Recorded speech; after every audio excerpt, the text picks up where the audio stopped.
Your Friendly Neighborhood Spider-Man wrapped up this past week. Yep. What I'll say about it now is I was highly impressed. So was I. I was as impressed with this as I was with X-Men 97. Yes, absolutely. We talked about the Nova show that was in production, right? Strange Academy is another one we talked about, and then a show called Terror Inc. All three of these have been paused. Of the three of these, for me, Nova's probably the only one I'm like, that kind of sucks. Right. Like, I did not want to see a fucking Harry Potter, Doctor Strange mashup. I don't know about you, but were you like, oh my God, it's going to be great? No, not at all. Not at all. My opinion of Newbury Comics, as a comic store, it fucking sucks. Right. It's horrible. I highly do not recommend you go to Newbury Comics. If you're a comic book fan, hey, you want to get some records, dude? Have at it. Got tons of shit there. I don't even want to call them comic book stores. Take the comics out of your name, dude. For real. What they should be called is a little bit of comics. Right. Next week, we'll do kind of a full preview for Daredevil Born Again. Yeah. So maybe do a Daredevil-esque Hidden Gem major. Suggestion. Don't do Fist, though, because I can't fucking listen to you talk about Vanessa for 10 minutes. This Vanessa's okay. Captain America Brave New World was better than Captain America First Avenger.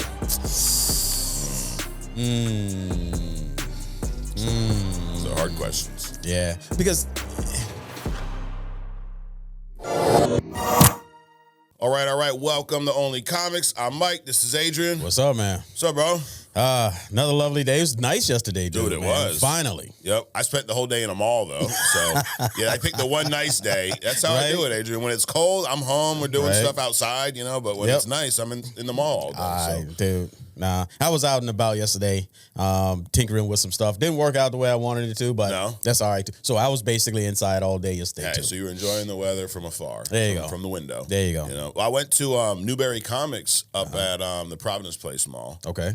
Now, this is not going to be an advertisement for, Newbury Comics. What they should be called is a little bit of comics. Right. Because you go in the fucking store, dude. Honestly, my opinion of Newbury Comics, as a comic store, it fucking sucks. Right. It's horrible. They have a ton of records, vinyls, and 45, the whole deal. Right? That's cool. There's a nice section of pop vinyls. So you got all kinds of vinyls, vinyl records, pop vinyls, all kinds of shit. You got T-shirt. I bought this T-shirt there. Nice. You go to the comic book section, bro. You have more comic books at your house than they fucking have there to sell. I believe that. I've gone into comic book stores like that. I don't even want to call them comic book stores. No. It's so much shit in there. They got like miniature little fucking shovels and wagons and toys and all kinds of stuff. It's shirts, all this crap, and like a little bitty section of comics. Yep. Take the comics out of your name, dude. For real. So I did though, as I'm talking shit, I did buy like 3 comics, you know? And their shit's overpriced. So I picked up I'm shitting all over them. I picked up, the Secret Wars graphic novel. We read this, right? We read the digital version. Yeah. But I do want to buy one of those for my collection. Sure. Because the way I collect, I don't know about you, I don't just go collect every issue of any character. Stories that I really like, that I've read, I like to have different editions. I like to have the graphic novel. If they are released in individual comics, I like to collect those, right? So this is one I need to add to my collection. Secret Wars, great story, right? The 2015 version. Dude, the book there is $35.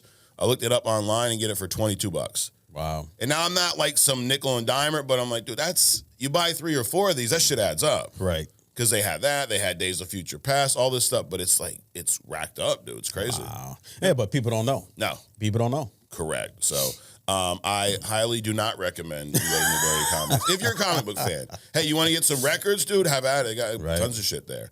Don't buy the record players either, because my daughter pointed out. She's like, I want that one, Dad, but it's $100 more here than it is online. I'm like, damn. Well, I mean, Jeff Bezos, killing everybody. Absolutely. That's probably why they jacked it up so high, because they know that you have other options. Absolutely. So while you're there, if you're going to buy it, then I'm going to kill you. Yeah. And if you need it like that day, right? And you have no choice, you're out there. But all in all, as a comic book store, not impressed. I did, like I said, got this fetching X-Men shirt here, dude, But we're going to move into some news and rumors, Adrian. There's a handful of stuff going on. So Your Friendly Neighborhood Spider-Man wrapped up this past week. Yep. So we're talking about that a little bit later. Yep. This is a show that, what I'll say about it now is I was highly impressed. So was I. I was as impressed with this as I was with X-Men 97. Yes, absolutely. And there's a little teaser for season 2. So season 2's already been confirmed. Nice. Right? And with the way wait a minute. Is the writer does he have an OnlyFans page? No. Bo DeMayo has nothing to do with Your Friendly Neighborhood Spider-Man. I don't know. It seemed to be the trend. People got these little hidden closet agendas and stuff. Absolutely. Hey, there's absolutely nothing wrong with a side hustle. No. Nothing at all. No. Unless it offends your primary job. Absolutely. Or unless you're like, hey, to hear more about my story, go to my OnlyFans. Right. Like, bro, no offense. I'm not knocking anyone who would go there, but that's not my taste, dude. I'm married to a woman. I don't want to go to your OnlyFans to find out the rest of your story because the other stuff is not stuff I want to see. Exactly.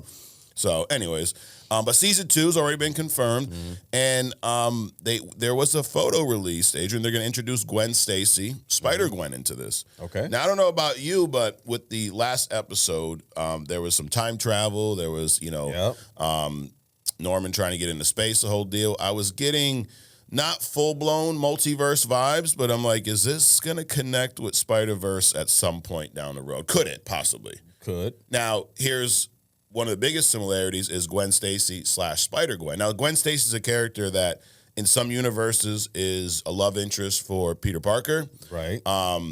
She also dies in the comic books in the main canon, right? Sure. But there's other universes where she becomes a spider person, gets bit, whatever. She's got the power. And I think they did a really good job with that character. We've seen a lot of that in the Spider-Verse movies, right? But if you pop over, Adrian, to our new wide shot here, look at this, dude. See, we get a membership, and then we start hooking you guys up with new shit. And now, full transparency, I got one picture prepared today because we just figured this out this morning. We're real here. It's a start. It's a start. So, but check this out. So this is the Gwen Stacy character that they released. Okay. Now, take a look at this. Little Spider-Gwen here. Nice. But one thing I want to point out, do you see what she's throwing up in the air there? Probably a little hard to see from where you're sitting. But I have one right here. It looks very similar to this bad boy. Very now, nice. what could that mean? Goblin. So we get a little alternate take on, Gwen Stacy here. We've seen Tombstone almost be an anti-hero in this, right? Which he's typically a villain, right? Yep. So we've seen Norman also walking that line more than he ever really has in the Spider-Man content we've seen, at least. Correct. So does this mean, Gwen Stacy is on Team Norman? She's got I don't know. They're mixing up all kinds of stuff. Right? They've already done the race swap thing, right? Right. They've already made what's going to be the lizard a female. Yep. Right.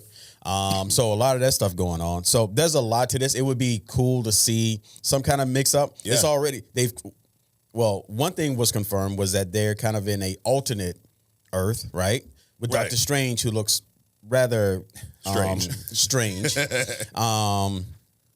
Popping around. So we got a lot going on. I don't know, but I'm curious to see what does Harry even become the Green Goblin in this one? Yeah. Right? Because Norm is creating a glider, right? Oh, yeah. And what will make Harry go against Peter, knowing who Peter is now? So all interesting dynamics. Dude. Yeah. Yeah, it's a lot. And the stuff that has changed, the race swap, gender swap, and all that stuff.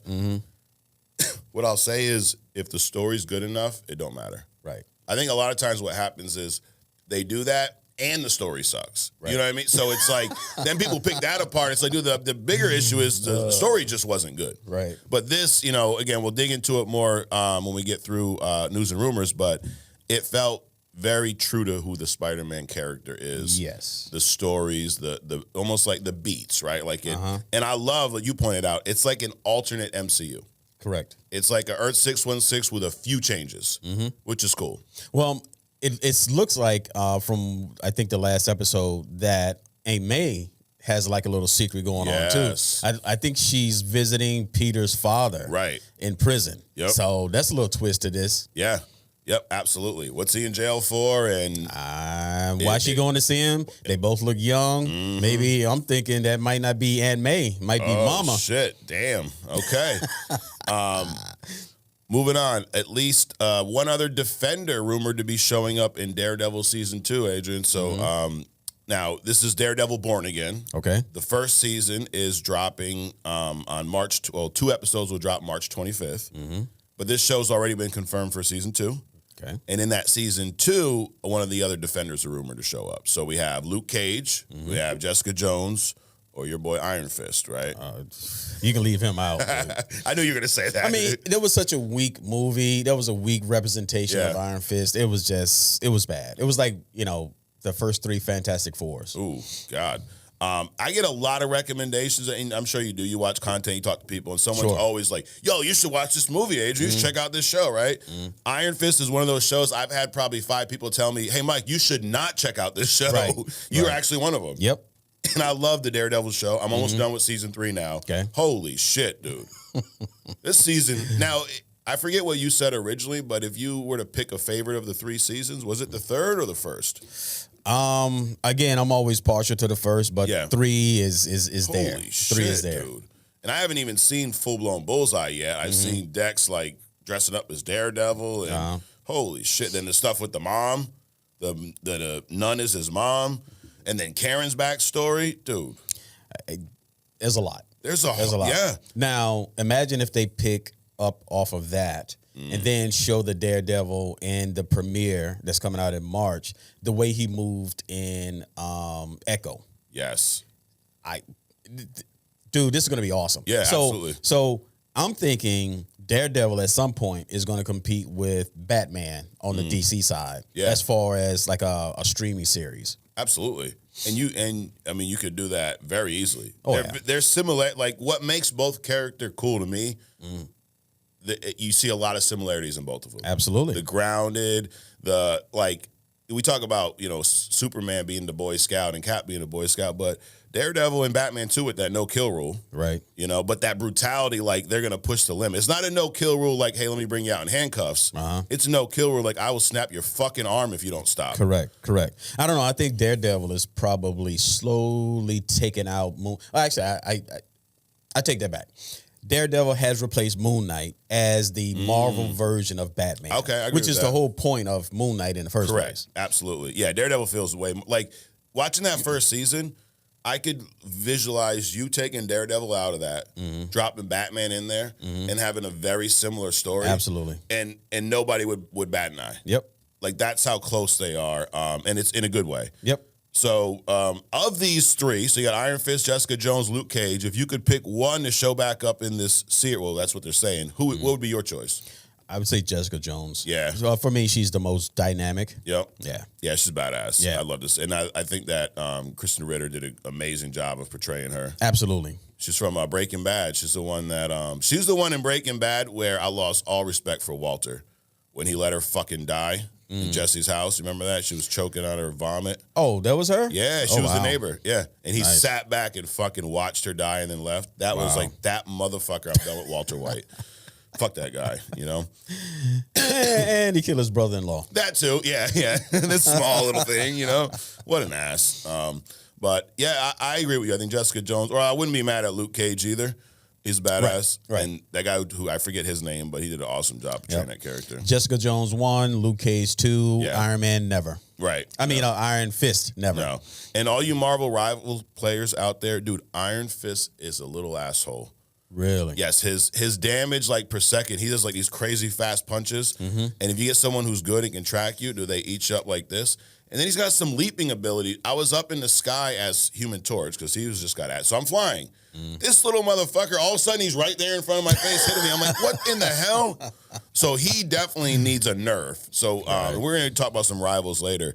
But at the end of every season, they buff some characters and nerf others. So meaning, because they pay attention to all the analytics, what characters are, overperforming, what characters are broken, where it's like, dude, this guy's just like a cheat code, and they adjust them. This motherfucker needs to be adjusted. He needs to be, his little bitch ass needs to be nerfed down. So simmer down. Now I wanted to throw a little curveball at you, Adrian. So get into a little bit of a what the fuck Rotten Tomatoes real quick on the Netflix Marvel shows. So we're talking about the Defender series, right? So for Daredevil, and some of these are close, so we're going to say audience, critic, or neither, okay? So for Daredevil, the critics gave this is the whole show, counting all seasons, a 92, and then the audience gave it an 89. Are any of these scores that you agree with or no? They're close, but I would say the critics on that one. Dude. I would too. 92. Jessica Jones, 83 or 80? 83. Yep. Now, do you think it would be higher, though? I think would All right, so we'll go neither on that one. Okay. Yeah, we're switching it up. Okay. Change the rules as we go. So, Luke Cage, 87 critics, 71 audience. Ooh, 87. Okay. I have not seen this show yet, so I got to watch that. Iron Fist, critics gave it a 37, audience gave it a 66. I go with the audience 66. Yeah. Let's say neither, because it's not a 66. It wasn't that good. But it's not a 37 What would you say, 50? I would say 50, something like that. So very mid. Yeah. And then the Defenders show, 78 critics, 80 audience. Neither. Where was that for you? Less than both. Like 50, 60? 60, something 60. Like that, yeah. Damn. And that sucks because watching Daredevil, I've watched the first season of Jessica Jones. Obviously, Luke Cage was in there. So to know that there's a show out there where they all kind of meet, but to know that it sucks kind of sucks, you know? Right. What was it for you that was bad? Like, just a lack of chemistry. Okay. And also, it's like after seeing Iron Fist, he's not, it just doesn't do it for you. Individually in his own show, but then he's part of this other team and it's still not doing it. Got it. It's like it just pulls everybody else down. Yep. All right. Well, there you go. So that is a little twist on what the fuck Rotten Tomatoes. They got about half of these right, according to Adrian. So this show, Daredevil Born Again, 2 episodes premiere on March 4th. Episode 3 drops on March 11th, 7 days later. Episode 4 on March 18th, and then 5 and 6 both drop on March 25th. So we're gonna be busy for the month of March with Daredevil stuff, which is cool. And then I don't know how many episodes the entire season has. I want to say it's like maybe 10, but they've not released the schedule for those last few episodes. And I like this kind of like talking about how they release these episodes. Did you like with Your Friendly Neighborhood Spider-Man that we got more than one episode at a time? I did. Yeah. I did. You had the opportunity to consume. I mean, they're only like 20 minutes or so. Right. You have the opportunity to consume more if you want. Correct. But you're not left after watching one episode wondering what's happening in the next because the next one is there. Right. And I think they break them up well enough to where you get the full picture of what's going on across the episodes, whether it's 2 or 3. Right. So I love that effect, how they doing it. And I think if you look at how other platforms are dropping shows, they're all following suit. Right. It's either 2 or 3 or whatever. Yeah. I think dropping them all at once can be a little overwhelming. Correct. Then, like, you have the urge to binge through them, and I think you miss some shit. But I do like the couple episodes at a time, which, I mean, Daredevil's doing that first 2, then they're spacing out the middle 2, and then they're going to get 2 more at the end of the month. And there's 9 episodes total. So after that, there'll be 3 more coming out. We just don't know when. Well, I'm looking forward to this show, dude. I got to power through the last few episodes of season 3. I think I have like 2 or 3 more left. So another Marvel or more news as it pertains to Marvel's shows. So there were a few shows in the works. 2 we had talked about, 1 I never even heard. We talked about the Nova show that was in production, right? This was a show where the story of Ryder is going to be kind of thrust in this role of rebuilding the Nova Corps. Annihilus and his Annihilation Wave were invading, trying to take over the universe. This was going to be, big cosmic level show. John C. Reilly was going to return to reprise his character from Guardians of the Galaxy, the Nova guy. Also, Glenn Close, remember she was in Guardians. She was going to come back. Right. So this was kind of a big show. Austin Butler was playing Ryder. That show has been paused, the production on that. Okay. Strange Academy is another one we talked about. This is one where it was going to focus on Wong, basically training a new generation of sorcerers, including America Chavez from Doctor Strange Multiverse of Madness. Zelma Stanton, I have no idea who that is. It's described as Marvel's answer to Harry Potter and Wednesday. Okay. That show's been put on pause. And then a show called Terra Inc. You ever heard of this? Terra Inc.? Yeah. Yep. No. So Terra is a character that can incorporate the body parts of others into his form, gaining their memories and abilities. It was supposed to be a horror series featuring characters from kind of that horror corner of the MCU. Who knows? Probably the black and white, the werewolf shit. Right. It's like a comic. It would have been based on Terra, and he's an immortal anti-hero who gains abilities of crafting limbs of others onto himself. Sounds kind of sick, actually. And Terra would have eventually joined the Midnight Suns film that was rumored to be in development. Okay. So, the Blade characters, the Dark Ghost Riders, those types of characters, this would have kind of tied into that. So the news, Adrian, all 3 of these have been paused. Before I tell you why, of the 3 of these, for me, Nova's probably the only one I'm like, that kind of sucks. Right. Like, I did not want to see a fucking Harry Potter, Doctor Strange mashup. I don't know about you, but were you like, oh my God, it's going to be great? No, not at all. Not at all. Terra Inc. just sounds unnecessary, honestly. I mean, I'm sure there's some crazy horror fans that love that, but I'd be like, dude, just go watch horror movies then. Exactly. Now, Marvel does have some cool, like, Blade, Dracula is a Marvel character, right, as well. Like, well, Dracula is one of those universal, like, Santa Claus or God. It's a universal character that could be in either, which neither one of them own. So right, okay. So Terra Inc., I mean, I think it's cool that would have led to something like that, but I'm not trying to see some dude growing fucking 6 arms, 2 legs, and whatever else he wants to grow from other people. That's why we got Doc Ock. Yeah, there you go. Yeah, get the mechanical ones. They're not as weird looking. But I mean, it was the only one you're kind of missing here is Nova as well? Or? Yeah, Nova has can be a very powerful character on screen, animation, or streaming. Right. And there's I'll get to that later. So we have said this before that Marvel's watching. Mm-hmm. They're listening, they're watching, they got their people watching, our people, something.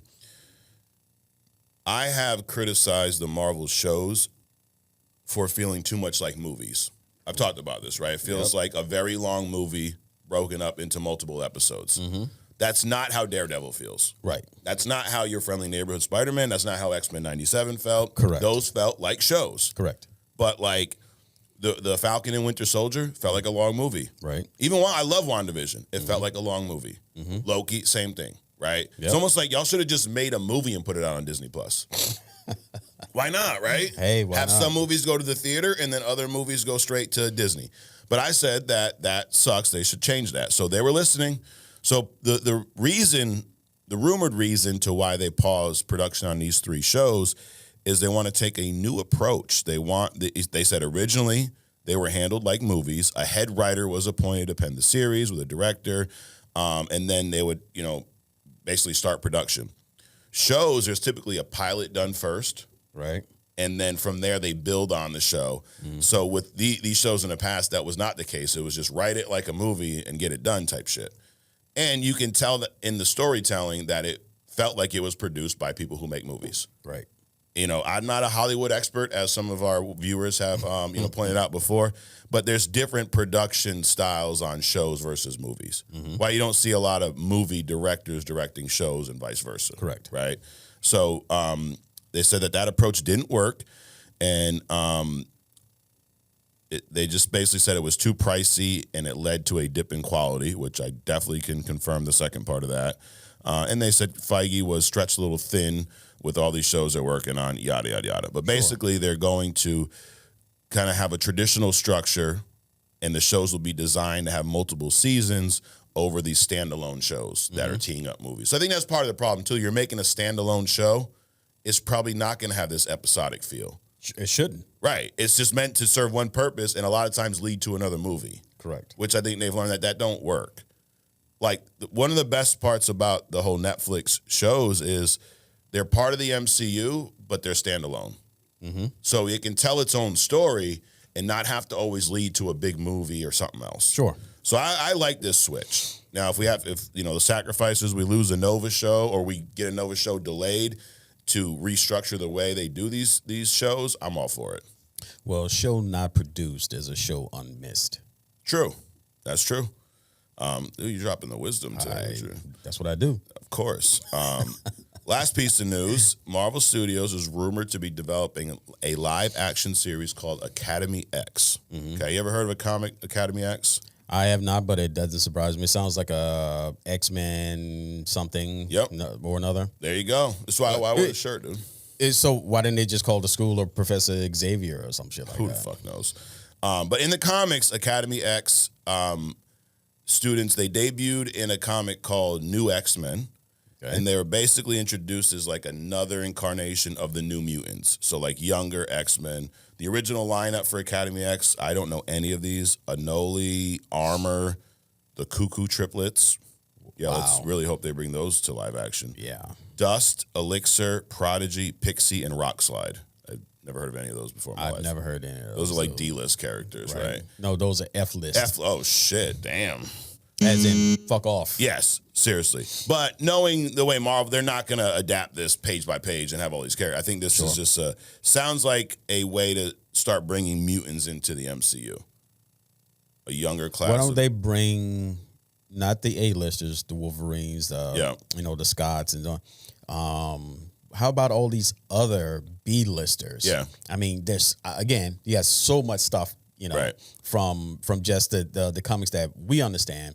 Why are you now inventing things when you haven't exploited or exposed the mutants that you do have? Right. Or anybody, any character. You haven't exposed or exploited. That's the whole point behind Hidden Gems. You have things there that you can put out that nobody's ever seen before. Right. That will do far better than some weird F-list. I mean, those names are ridiculous, dude. Right. Now, that part, they have not confirmed that any of those will be going into live action. That's just this name in the comics who's a part of it. So let's hope they don't do that. All right. I mean, I like the fact that we're going to start seeing some mutants. Now, the whole next saga is going to be the mutant saga. So maybe this is a way to just kind of slowly drop them in before we get there. But yeah, I'm not blown away by this. I don't know. It actually sounds like just it has like a tabloid feel to it. It's not really real. Let's just say some shit to stay relevant, to stay out in the news, so people are talking about us. Unfortunately, it has that kind of nasty kind of like it feels like you're in the mall. Somebody farted and you walked through the fart. Oh, damn. That's what that feels like. That happens. It definitely happened when we were there yesterday. Yeah, it happens every mall trip, So, well, that is the news and rumors. We're going to wrap that up with a little thumbs up, thumbs down. Adrian, you ready? Well, before you get into that, a little side thing, right? Okay. I saw this weekend. Okay. So Anthony Mackie, we just saw, Captain America. Yes. We're no longer referring to him intentionally as Captain Falcon. Correct. Right? Anthony Mackie made this movie. He didn't make it. He starred in this movie with Deadpool's girlfriend. Okay. It's called Elevation. It was on Netflix, and it was actually pretty good. It's kind of like it had like the Last of Us kind of a feel to it. Yep. Basically, Earth got not invaded, but these monsters came up from below ground. Okay. Right, and they wiped out 90% of humanity. Basically, they didn't attack any other animal other than they didn't eat them. They just killed them. Yeah. However, they didn't go above 8,000 feet for some reason, and come to find out that they turn out to be machines, not actually actual monsters. Nobody know who made them.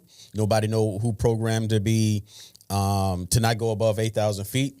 But the Deadpool's girlfriend's character, she discovered a way to kill them. Okay. So it was pretty interesting. Yeah. But what's also cool about it was he executive produced it, which he also executive produced this latest Captain America. So I like to see stuff like that. Absolutely. So anyway, I'm just throwing it out there. Just give my man his flowers. Exactly. Bro. Exactly. Give him the roses while he can still smell them. Exactly. But he's in a lot of stuff. He is. Altered Carbon. Yep. The one where he, fucking his friend in the virtual game. Striking Viper, Black Mirror. Yep. So now this, so good for him, dude. Good for him. It's funny because I've seen things on TikTok like, Anthony Mackie's not a leading man. Anthony Mackie's not a good actor. Which you could say I don't like this movie. It's kind of like my thing with the Super Bowl halftime show. If Carrie Underwood performs next year, Adrian, I'm not going to say it's bad, right? But it's not my type of music, right? So I'd be like, I don't care for that music, but I respect her as an artist, right? So if I don't like the movie Captain America: Brave New World for some reason, that's fine. But I'm not going to shit on Anthony Mackie because if you have eyes, you can tell that he's a good actor, right? right? There's no, I mean, dude, he goes back from, you never seen 8 Mile, right, with Eminem? No, I have not. Dude, he plays Papa Doc in there, which is like he's the guy who's kind of opposing Eminem the whole time, and he's a rapper in that, and he does a fucking hell of a job. Nice. And that's where I first saw him. Oh, really? And then to see him grow from that to be Falcon, to be Captain America, to all these shows you mentioned, and now leading these movies, dude, I honestly, and I hate to, because people, why you got to pull the race card? I think that's a lot of it, to be honest. Right. Oh, absolutely, absolutely. It's not that he's not a leading man. He's not the leading man that you're used to seeing. Correct. Just like when they were talking about making what's his face, James Bond, the black British dude. Idris Elba. Yeah. Oh no, not. But I mean, right. I think some comedian said, but I think it was Dave Chappelle. But I mean, the places that Bond's at, right? A black Bond is kind of going to stand out, right? True. Can't really mix in with them, so right. But this ain't saying he's going to take over Bond or he's going to be the next Superman. This is just he's being a leading man. Exactly. And we talk about this like a lot off camera, but light skin versus dark skin. Right. They had no problem with Will Smith. Right. Until he started smacking folks. Right. I still don't think they have a problem with him, dude. No, he'll be back. He's already made, I think, one or two movies already. I'm a big fan of Will Smith. So absolutely, I'm just absolutely. Shit. Yeah. I don't mind that he slapped the shit out of Chris Rock. I think it was a little insane, but whatever, dude. It was insane, but Chris needs to learn to shut the fuck up. There you go. I mean, you keep insulting his wife every time you see him. Come on, man. Yeah, you can't down now when you learn all the other stuff that his wife's doing. You're like, doesn't matter. You probably should be smacking other people. Doesn't matter. That's not his responsibility. I mean, you constantly attacking somebody, regardless of what's going on in the relationship. That's Will Smith's responsibility to figure that whole dynamic out with his wife. But to have another man every time you see him, I'm out here to support you. Well, actually, he wasn't supporting. It was like a whole different. He's out there to win an award, right? Bro. But the thing about it is like every time Chris Rock goes on stage, he talks about this man's wife. Dude, come on, man. Yeah, no, it's a little much. Now, what we call that here on Only Comics, Adrian, that's other stuff. That's other stuff. So if you want more of that, we got another show that drops Wednesday for the Legion of Interns out there. It's a membership. It's all of $4.99 a month, and you get double the content. You also get this podcast a little bit earlier. So the past few weeks, Adrian, been dropping this about an hour early for all of our interns out there. And they seem to appreciate that. So what we're going to do right now is wrap up comic news and rumors with a little thumbs up, thumbs down. Are you ready? Let's do it. Number 1, Season 2 of Your Friendly Neighborhood Spider-Man will introduce Gwen Stacy into the mix. I give that a thumbs up. Sure, thumbs up. At least one other Defender rumored to show up in Daredevil Born Again Season 2. I give that a thumbs up. Thumbs up. As long as it's not Iron Fist. You know what? Since they're watching us anyway, they should know that they should take that as a point of improvement. Yes. Right? Okay. And so I'm happy for any Defender to show up. Got it. I hope we see Claire show back up, the nurse. Right. Exactly. I haven't seen her in Season 3 at all. So. Well, she made some show about some post-apocalyptic stuff, and I haven't seen her since. So it's like she fucking fucked herself or something. It happens, dude. Marvel stops production on 3 shows: Nova, Strange Academy, and Terror Inc. I give that a thumbs up. Yeah. I mean, like I said, if you're not gonna miss something that's not out there, right? And honestly, of those 3, there's only one I really was interested in was Nova. Now, obviously, a show can come out that I'm not interested in, then I could really like it. You know. The other part of this news that I'm going to give a thumbs up to, though, is the reason they're pausing this is they're changing the way they're developing their TV shows. They're moving away from this extended movie type feel where there's one head writer in charge, and they're going back to kind of traditional episodic shows that will last more than one season versus these standalone. So I give that a thumbs up. Sure, thumbs up. Next, or last, but not least, Marvel rumored to be developing a live-action series called Academy X. I'm going to give it a thumbs up because it's X-Men related. I'm going to give it a thumbs down for all the reasons I said before. Yep, got it. And you have to go back and watch those if you weren't there. That's thumbs up, thumbs down. You guys let us know if you agree with us. If you don't, you're wrong, but you can still let us know. It's okay. We like to hear people that are wrong, so we're just kidding. But one thing that if you've never been here before, you have to do this. You have to not take shit personal. Right. We talk a lot of shit. We have fun. The real name of this show is Fun with Mike and Adrian. That's it. We just couldn't market as that because no one knew who we were at the time. You know? Exactly. We're in like 2 years, we're going to change it to that. Or not. Or not. Moving on to a segment, Adrian, that was TikTok influenced, okay? We like to keep up with the trends around here. called Did They Cook?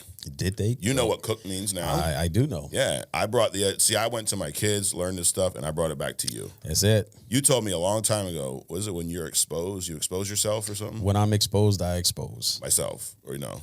We don't do that here. You know, the exposing part is it trails off. It's like die. Yes, got it. That's on the other stuff. Which Anyways, so Did They Cook? This is where I'm gonna throw out some casting choices of the past, and based on their portrayal of these characters, Adrian, in his opinion, not yours, his own, is going to let me know if these actors or actresses cooked in these roles. So my theme this week, Adrian, is it's OG Avengers. Okay. So the reason I went with this theme, not that anyone asked, but we just had Captain America: Brave New World. One of the plot points in that movie was Sam Wilson rebuilding the Avengers. Right? We talked about this last week, like, who would even be in the Avengers right now if they rebuilt them? Right. We threw out a handful of names. I mean, there's Captain Marvel, right? Yep. There's actually, my boy was texting me the other day. I forgot about Shang-Chi. Yeah, him. He can be one, right? Yep. You can have Ant-Man or Ant-Man's daughter, Cassie, who's now Ant Girl or Ant Daughter. I don't know. Or Wasp. Yeah, well, you got Wasp, that too. There's also the elf Black Widow from. We could do that, you know. I mean, dude, if you're under 3 foot tall, I think there's no name for you. That'd be an appropriate superhero name. They come out with fucking Rock Slide for a mutant. Right. They can have like Elf Wasp or something. Yes, Elf Wasp. Yes. So you got that. I mean, you got the new Hawkeye, Kate Bishop. Yeah. Who I would love to see there. Ms. Marvel. Mm-hmm. Right. So there's so many options. Sure. So I figured Wolverine's daughter. Oh yeah, yeah. Depending on what fucking universe she lands in, right? Right. But so what I figured was we'd go back to the old days, Adrian, the good old days. Back when we were walking up the hill, you know, both ways to school and all that good stuff. Back when we had the OG Avengers. And you're letting me know, did the after now, 10, 15 years of these guys, did they cook in these roles? So are you ready? Let's do it. Number one, Robert Downey Jr. as Tony Stark, Iron Man. Absolutely. Yeah, I don't even know why I asked that. Chris Hemsworth as Thor. Yes. Yes.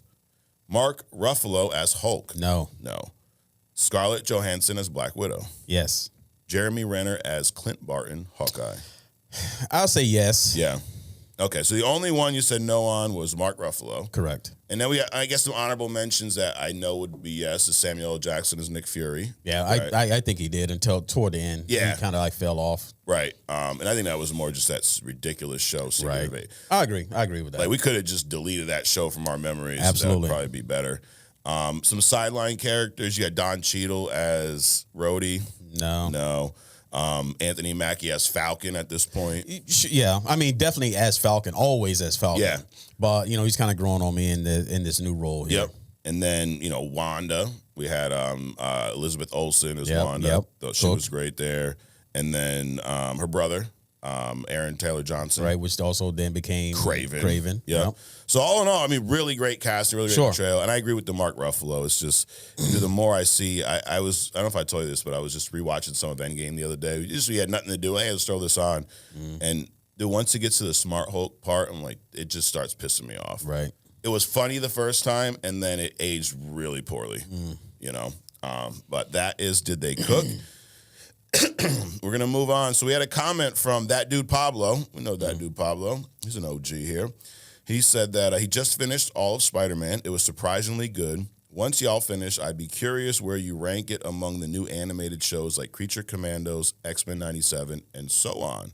So I figured what we do right before we get into this review is Creature Commandos, X-Men 97, and Your Friendly Neighborhood Spider-Man. How would we rank those? I'm going to say number 3. So I'm going to go from, worst to best. And I do like all of these, so don't be like, why are you shitting on it? I'm not shitting on it, dude. Just, Creature Commandos would be my 3rd. Your Friendly Neighborhood Spider-Man would be number 2. And X-Men 97 would be number 1. I go with that. Yeah. That's fair. Even though you can't really compare Creature Commandos to either one of the other two. Yeah. But as far as personal entertainment value, I would go with that order. Are you saying that X-Men 97 and Spider-Man are like that gap between those two and Creature Commandos is bigger? Yes. Yeah. Because Your Friendly Neighborhood Spider-Man and X-Men 97 are pretty close for me. Exactly. I think the thing that X-Men 97 has in its favor is it's a little more adult, and it has so much history to pull from because of the old animated series, which is almost why I wish they also would have done. Now people are like too much Spider-Man content. I don't know if you could have too much Spider-Man content. No. They should. You can have too much shitty Spider-Man. Yeah, absolutely. Well, you had too much shitty anything. Anything, correct. But if they were to continue the Spider-Man animated series in the same way they did X-Men 97, that would have been cool as well. Yeah, I agree with that. You know, which is why I say, Adrian, we need a Marvel animated universe. That's it. MAU, if you will. Okay. So let's talk about this show, dude. We saw all, what was it, 9 episodes? I can't keep track, but I thought it was 10. 10? Possibly. I'll let you know momentarily. But as a whole, how did you feel about this show? If you rank it, you know, from 1 to 10, what would you give it? I do like a 7.5. Yeah. Okay. I'd probably say 8. Yeah. Was there a favorite episode or some favorite moments that stood out to you?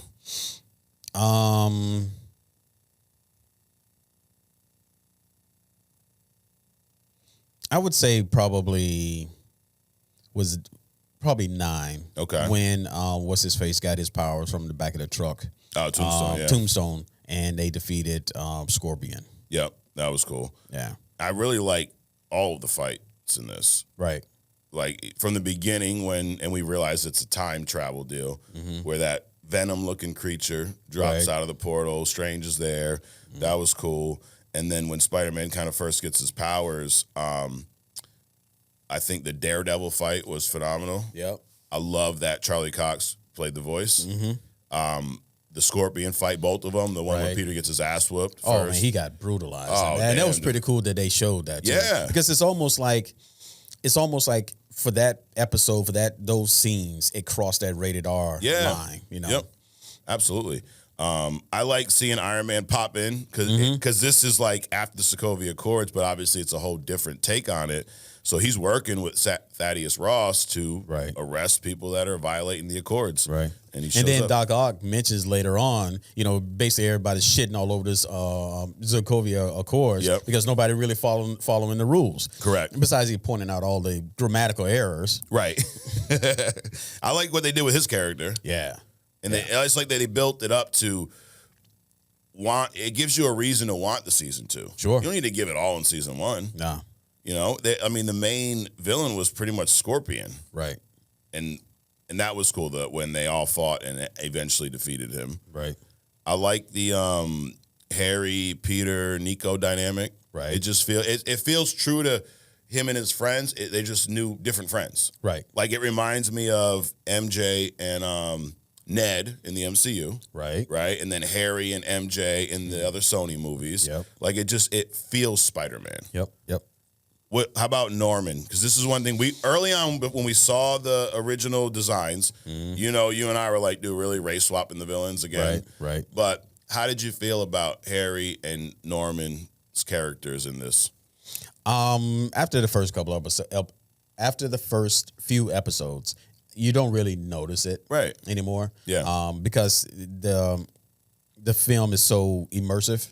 In other words, it brings you into the storyline. Right. And so you kind of forget about all the rest of the stuff. So it's pretty cool. And I think, like we've said this before, as long as the story's good, I don't really care. Right. If the story's not good, we're going to pick apart shit like that. Absolutely. But I do think that regardless of all the swapping, it felt like those characters. Like that, the voice actor was great. Right. He actually said that he would love to play Norman in live action, which would be cool to see at some point, right? But I think they just nailed those characters, their dynamics, who they are. Is the voice actor black? Yeah. Okay. Yep. Yeah, they don't do that race swapping anymore back in the day. The It'd be interesting to have a white voice actor playing a black person, but wanting to play the Norman. It's just weird. Right. Get blackface going on. Probably not. It's probably not. No. But yeah, I really enjoyed this. I'm looking forward to season 2. I like that we saw like even having Thaddeus Ross in there a little bit. Like I love how it's like a different take on the MCU. Right. Because if you've seen the movies, then it adds to a lot of these sideline little Easter egg plots, right? You understand what the Sokovia Accords are. You know about the Battle of New York. You know about all that shit. Right. And I feel like this show is a perfect example of what they could have done with What If. Right. Like, for all the reasons I love this show is probably all the reasons I don't like What If. Oh, did you speaking of What If, so in What If there was the Watcher, right? So did you see the Watcher at the end? At the end. Yeah, that was pretty cool. So now we've seen, someone pointed this out, actually it was on TikTok. We've seen the Watcher now in almost every animation. He was in X-Men 97 as well. Well, as he should. Right. He's Watching. peeping Tom, the universe, right? Right. He was in Guardians of the Galaxy too. We saw, I think maybe in the second one, we saw a group of Watchers just hanging out.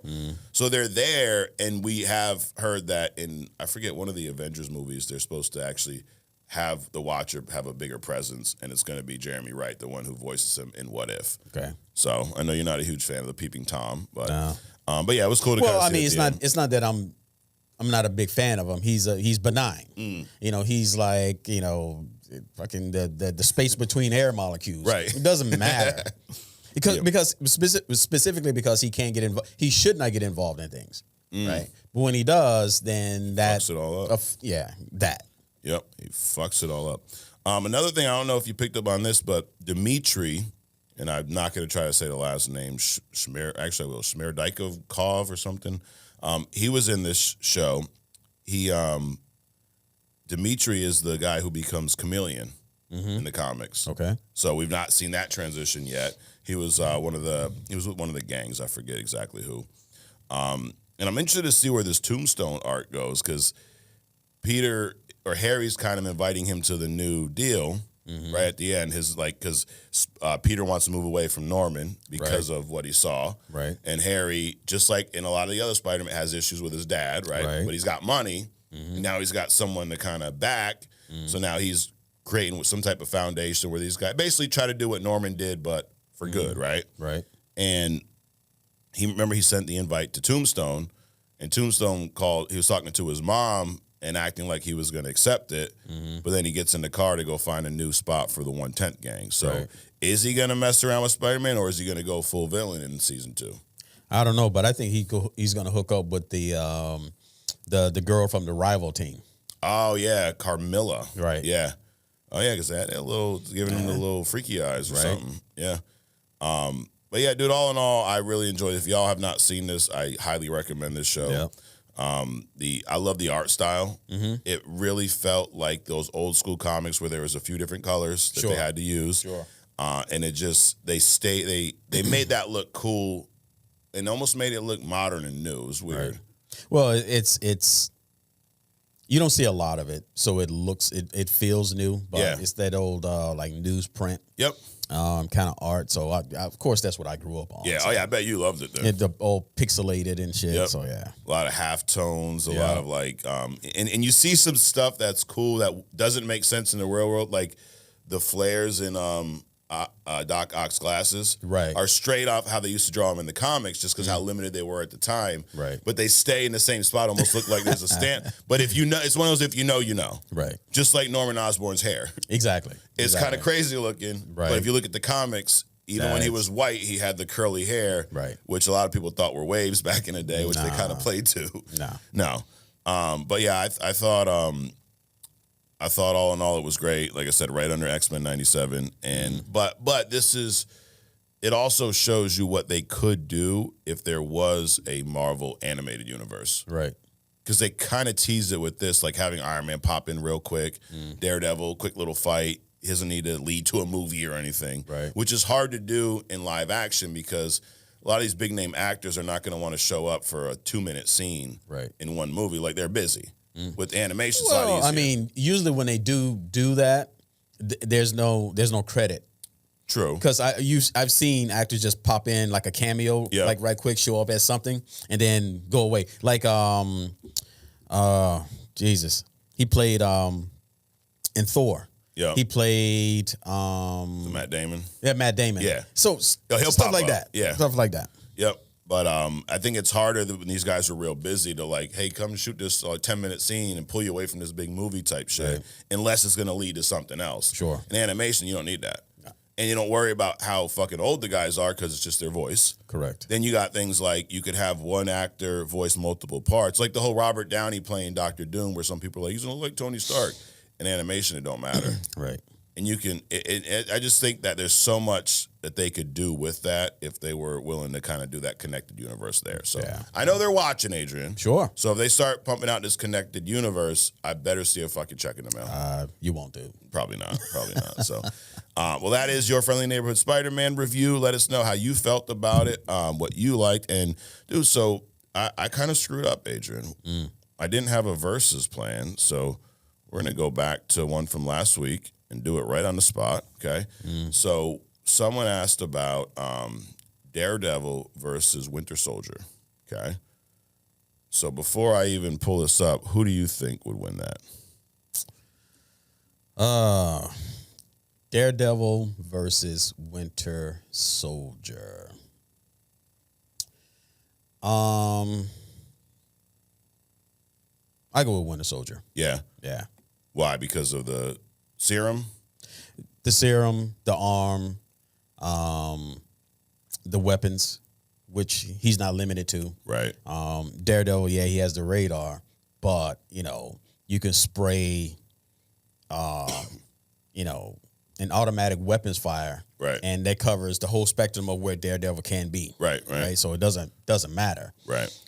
Things like that. And I'm sure he probably has some other skills too, the Winter Soldier, like slowing down his heartbeat, which Daredevil uses to pinpoint people, things like that. So I give it to Winter Soldier. I think so too. Let's see what ChatGPT says, Adrian. So Daredevil's origin, we know he grew up in Hell's Kitchen, blinded by chemicals at a young age, different depending what origin you're reading, right?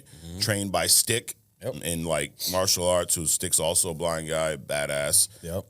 And Daredevil becomes, I would say, is my opinion, correct me if I'm wrong, I would think not at the same level as Batman from a martial artist, but pretty damn close. Yeah, definitely. I mean, because through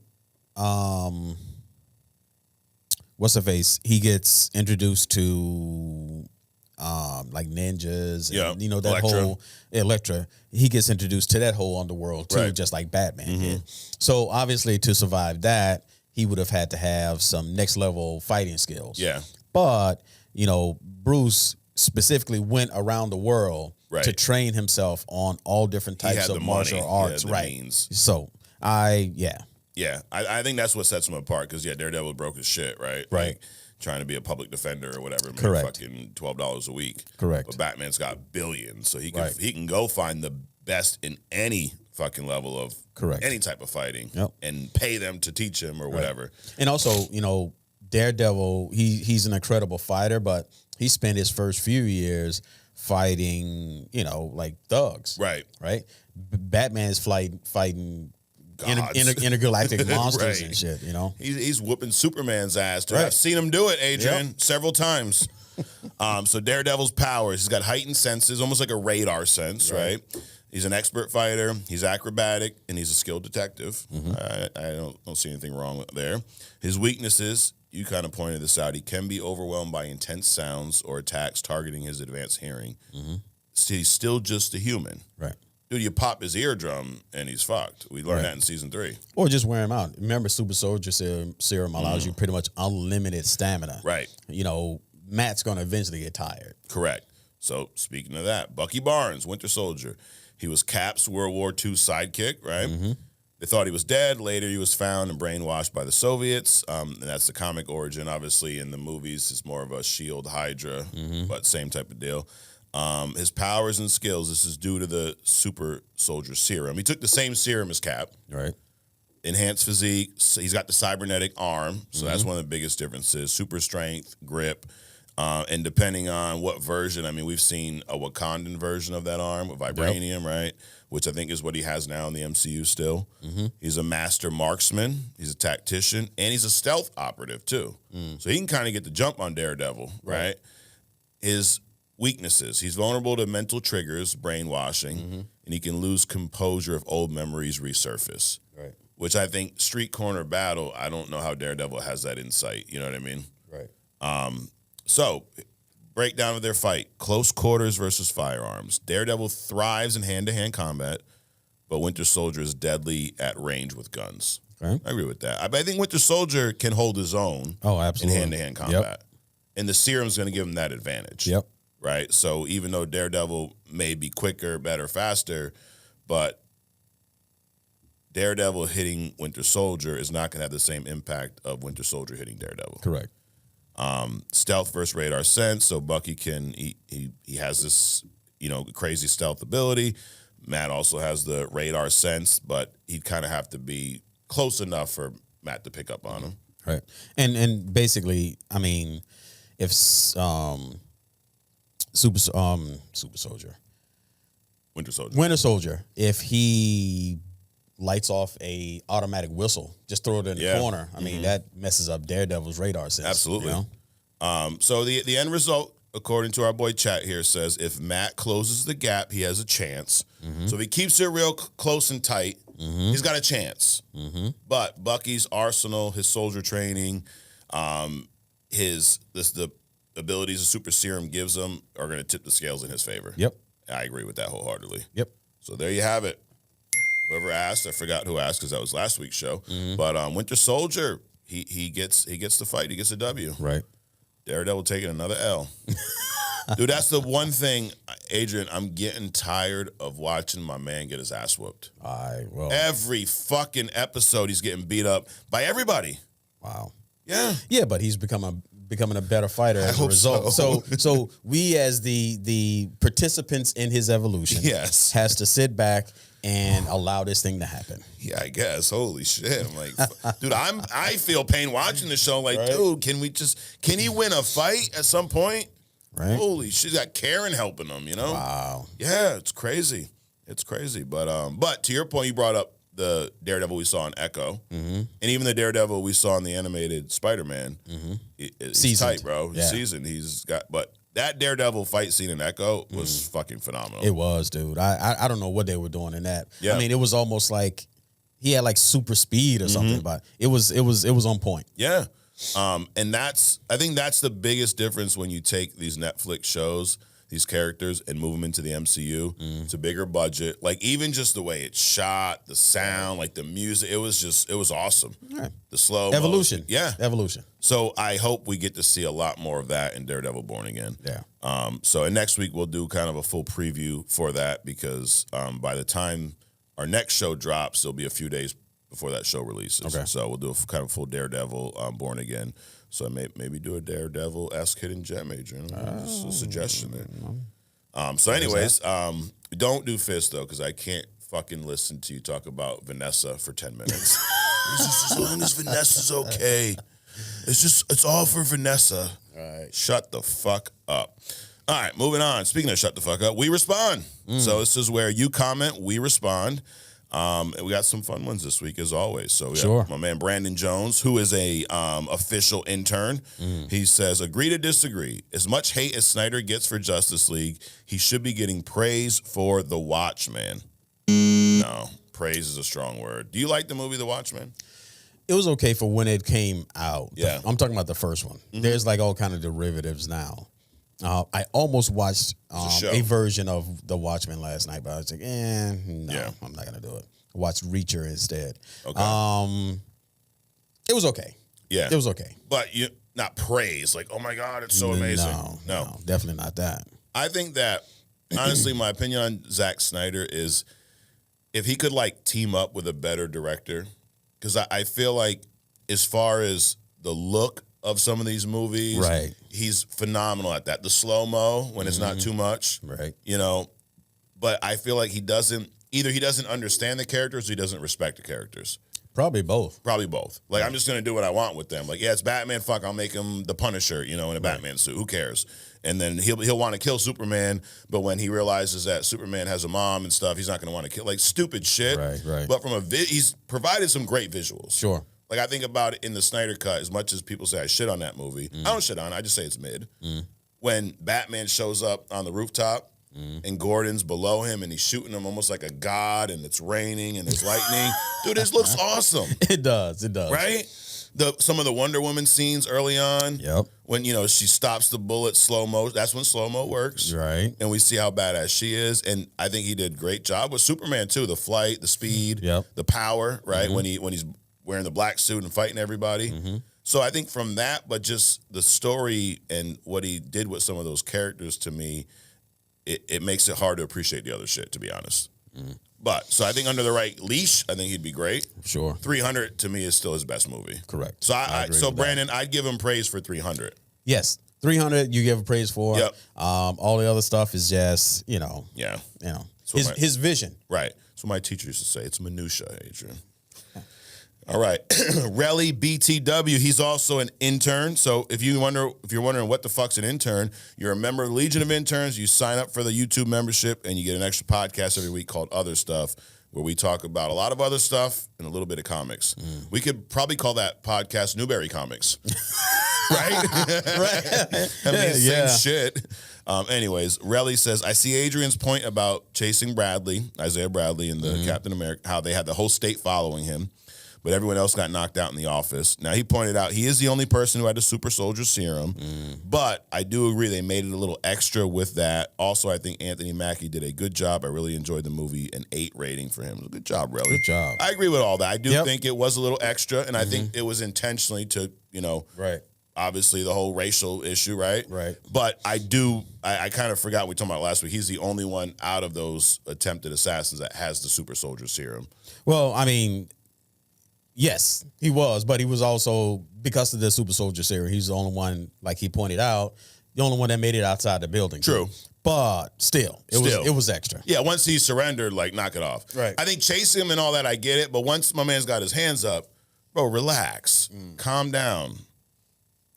Nadia Amen says, this was so good, people don't want a black Captain America. Prove me wrong. Yeah, no, I can't prove you wrong, because I think some people don't. Correct. Right? And I think they make up other things like, dude, I see some crazy ass critique. Then I ask people to explain it, and they go, well, it's just my opinion.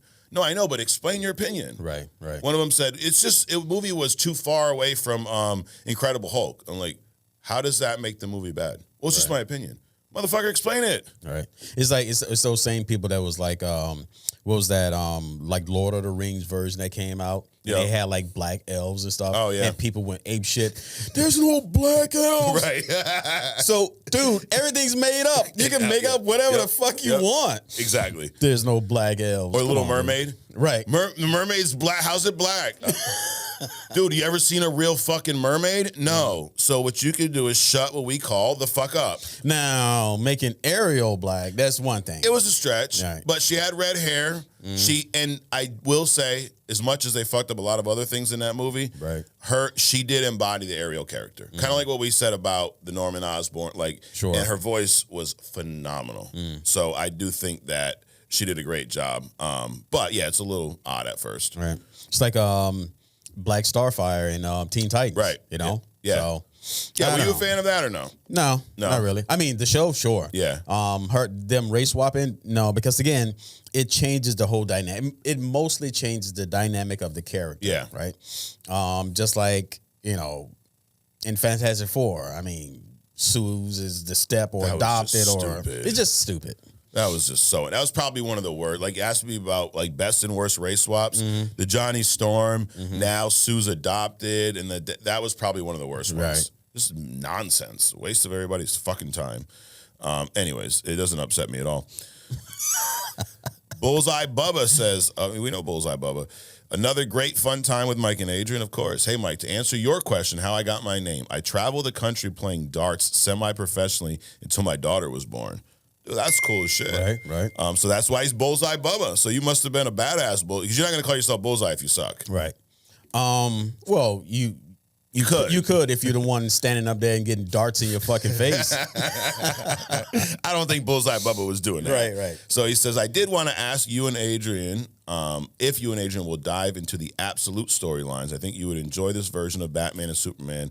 It's no Blue Boy Scout in it, but different backstories. So I don't know if you know about these absolute versions. No, but it sounds like the Does a prime everybody. Yeah. Is that what that is? It's like an alternate universe. And Batman, I don't know if he's a killer, but he's even more brutal. So he has this giant bat symbol on his chest, and it's actually an axe. So it attaches to a handle and comes out as an axe. Damn. Dude, it's some brutal shit. And Alfred's like a badass in this too. So I have the, these are a few of the comics, Bullseye, that I bought up at that shitty comic book store. It's not even a comic book store. But anyways, Newbury Comics. I did buy, so I have them. They're also in the DC app. So, yeah, I own them, so I will read them at some point, and we will definitely give you our take. But Superman, they have an absolute version of Batman, Superman, and Wonder Woman. And I hear all of them are pretty good. Okay. So, moving on. Broman Williams, he's an intern. What's up, Mike and Adrian? He said, every time I get on here and comment, it's mostly towards Mike. But today, I'm dedicating my comment section to Adrian. That's you. I love how stern and cool you are about everything you hate. Like, no matter what anybody thinks. Yes. Even if you have no idea what Mike is talking about, you always at least admit it. Yep, we don't bullshit, right? That is true, but I don't know what I'm talking about. Because of that, it inspires me now to be more Adrian in my life. Nice. Keep up the eternal good work, not Eternals, the eternal good work. And I'll see y'all boys in the membership committee. Yes, sir. Nice. Yeah, but that brings up a great point, because someone else said this on TikTok, something similar about us in general. Like, y'all don't bullshit. Like, we don't say shit for views. Right. Like, I do think some of the Captain America hate are people trying to get views. Sure. Right? Sure. And I'm going to give you my real honest take, regardless of how I think it's going to do on social media. You know those people, the ones that make comments just to get noticed? It's like, so when my daughter was cheerleading in school, right? We're out on the field. It's like one of those rainy, New England cold-ass days, right? It's for football cheerleading. Yes. Yep. And all of a sudden I start hearing these cow noises. I'm like, what the fuck? I mean, we're not around a farm. We're not in a farm town kind of a deal, right? And it's this kid walking around, mingling with the crowd, and his superpower is he figured out how to make cow noises. Okay. So that's what he does. He goes into public spaces and make these cow noises. Yeah. I mean, it sounds exactly like a cow. Right. But it's like, dude, why are you doing that? Right now. Because you have no other power. You have no other talent, and that's your talent. Yes. And you want people to notice you. That's those people. Got it. Yeah, I don't disagree at all. And I'll tell you this, bro, man, we are not going to change. Don't matter how big or small, whatever, how much we grow, we will always just shoot you straight, because that's really the whole reason we do this, honestly, is to get together to bullshit with each other. Right. Y'all just happen to enjoy it and fucking chime in, There you go. Yes, bro, man. I appreciate giving you, Adrian, some flowers here, Jay Shot It says, we got to find out why your name is Jay Shot It, though. What did you shoot? Or maybe you can't tell us. That's an OnlyFans. It sounds like an OnlyFans kind of a deal there. If you join the membership, Jay, you can say it there, okay? It's kind of like client privilege, attorney client privilege. Yeah. On other stuff, that stays there. Right. So it's only the membership committee, as Broman pointed out. But what Jay Shot It says, Mike and Adrian, my boys, another Monday, another amazing podcast. Yes, because we make Mondays great again. That's it. Mga. What the fuck? I'm working on it, dude. Like, it's not MAGA, but because it's make Mondays. Ga. Like cowboy. Yes. Work this shit out at home. then you can come here and do that. I got to practice a little more, you think? I mean, ga doesn't sound right. Yeah, so ga. Get that on a t-shirt. Anyways, he says, Brave New World was good, and the haters all seem to have that one thing in common. Yes. He's got a hidden gem suggestion for this week for you, Adrian. What's that? Sentry and the Void, his evil alter ego, since we're gearing up for him in Thunderbolts. That's a good idea, Sentry. The Marvel Superman? Yeah. Okay. And his alter ego, the evil alter ego, the Void, because we see that in that trailer, I guess, where he's fucking turning everyone into Black Shadows or some shit. I don't know. Or no, when he rips off Bucky's arm and he's, so that's a good idea. Okay. Oh, and there was one, I fucking missed this. Going back to Bullseye, this was a versus idea. Dr. Manhattan versus Molecule Man. Ooh. We might have to do that one next week, dude. Wow, that's Dr. Manhattan's intense. a badass. Right, so is Molecule Man. Molecule Man, I mean, Molecule Man is partly the reason we had Secret Wars, the second one. Right. Even the first one he was involved a lot in. Yeah, so that's a good one. All right, Jay shot it. And yeah, Thunderbolts, when does that actually come out? Dude, I'm telling you, we're going to be busy this year, Adrian.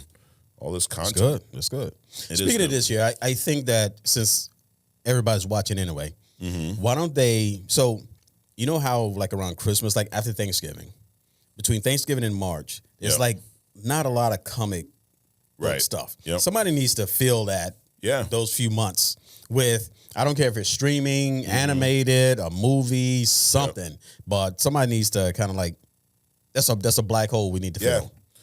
And you know, it's funny because some the Spider-Verse movies were both dropped in December, but now we don't know when the hell the next one's coming out. Right. And for a while, December was like Star Wars time.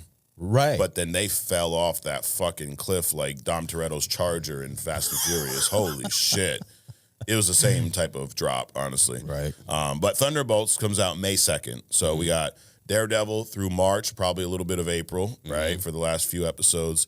Probably have a couple-week break, and then we're jumping right into Thunderbolts. And then we probably get June, a little break there, and then July we got Superman and Fantastic Four. Right. Well, on a hell of a ride, dude. It's like we're at Six And that's Flags. not even the streaming stuff we don't know about. Right. You know? Absolutely. Yeah, there's some show. There's the Eyes of Wakanda show, which based off of how good this Spider-Man show is, I can't wait for that Wakanda show. We'll see. Yeah. Hopefully they don't race swap anyone. Oh, my God. Elon Musk is playing T'Challa. Well, he is an African American. Yeah, right. Absolutely. Yeah. On a technicality, right? The Captain Canada. He's on intern. Mike looking like a member of the Backstreet Boys with all the white. I dig it. It was pretty fetching. It was. I only bust that out every once in a while. Special shows, you know. I also enjoyed the new Cap movie. I agree Red Hulk was done right and the leader was done shitty. Yeah, 7.8, 8 for me. It's about what I gave it a 7.8. I think you said 7.5 or 7. Something. But Vader is OP, probably my favorite Sith. I agree. The Obi-Wan show is underrated. We got to see more of Vader and Hayden back. I do want to finish that show, the Obi-Wan show. That I started watching it and I distracted with something else. I think I started watching Daredevil. But we for sure need a season 2. Almost done Daredevil season 3, and yes, he is just getting his ass handed to him. See, it's not just me.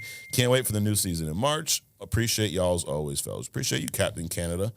Name tag Alexander. If Sam Wilson isn't going to take the serum, he should at least get the heart-shaped herb from Wakandans. Now, Broman responded to my buddy here. He said, never thought about this, but however, taking the heart-shaped herb is only for Wakandan culture, right? They're going to just give it to Sam. Well, they wouldn't give it to him because there's only the heart-shaped herb is only for the current Black Panther. Right. Which his sister synthesized it because, you know, the guy before destroyed all of it. Yep. But they traditionally only give it to the current Black Panther. Yeah. So it's not that someone outside can't take it. It's that they traditionally don't, because along with the heart-shaped herb comes all the traditions, the memories, the experiences of the previous Black Panther. Correct. So you would be giving someone else all of that stuff. Yeah, which you're definitely not going to do. No, you're not going to give it to fucking Captain America, even though he's black. Maybe he thinks because he's black, you could just show up to Wakanda and like, I got my black card. Can I get the heart-shaped herb? Like, let me get 2 of them. They don't work that way. He definitely should take the super soldier. You think he should? Oh, absolutely. Yeah, dude. Absolutely. I'm torn, dude. I don't think he needs it to be Captain America. He does not need it. Captain America is more. Not even authority. He's a figurehead for a certain type of person. Correct. So that's where most of his backing comes from. He just so happened to be a soldier with these powers. Right. So does he need it to be Captain America? No, but he most certainly wouldn't have run into a lot of the situations he did, the Anthony Mackie version, if he had the super soldier serum. Like being able to jump out of a fucking window instead of running around the stairs. Yeah, true. But I kind of like the underdog that he doesn't have it because he's got to be so badass in other ways. And people are like, that's not realistic. Why is it realistic for Bruce Wayne to be a badass and Matt Murdock to be a badass, but not Sam Wilson? Wonder why. Is there anything that you see really because his parents weren't killed? Maybe. No. The mother wasn't named Martha. That's yes. That's exactly what it is. And I appreciate Bro Man Williams checking my man name tag Alexander, but all good. Kemosabe Sensei. Now, Kemosabe said that in another comment, his real name is not Kemosabe. It's Chris. Okay. That's his gamer tag. Pretty cool gamer tag. It is. It's actually a very good extension of his real name. Yeah, absolutely. So he says, after watching Captain America: Brave New World and rewatching The Incredible Hulk, what has been the best MCU recast so far? So he pointed out Don Cheadle when he recasted as Rhodey for Terrence Howard. In the beginning of Iron Man 2, he says, "It's me, I'm here, deal with it, let's move on." Kind of meta, right? Right. At the beginning, and when he walks into that meeting was perfect.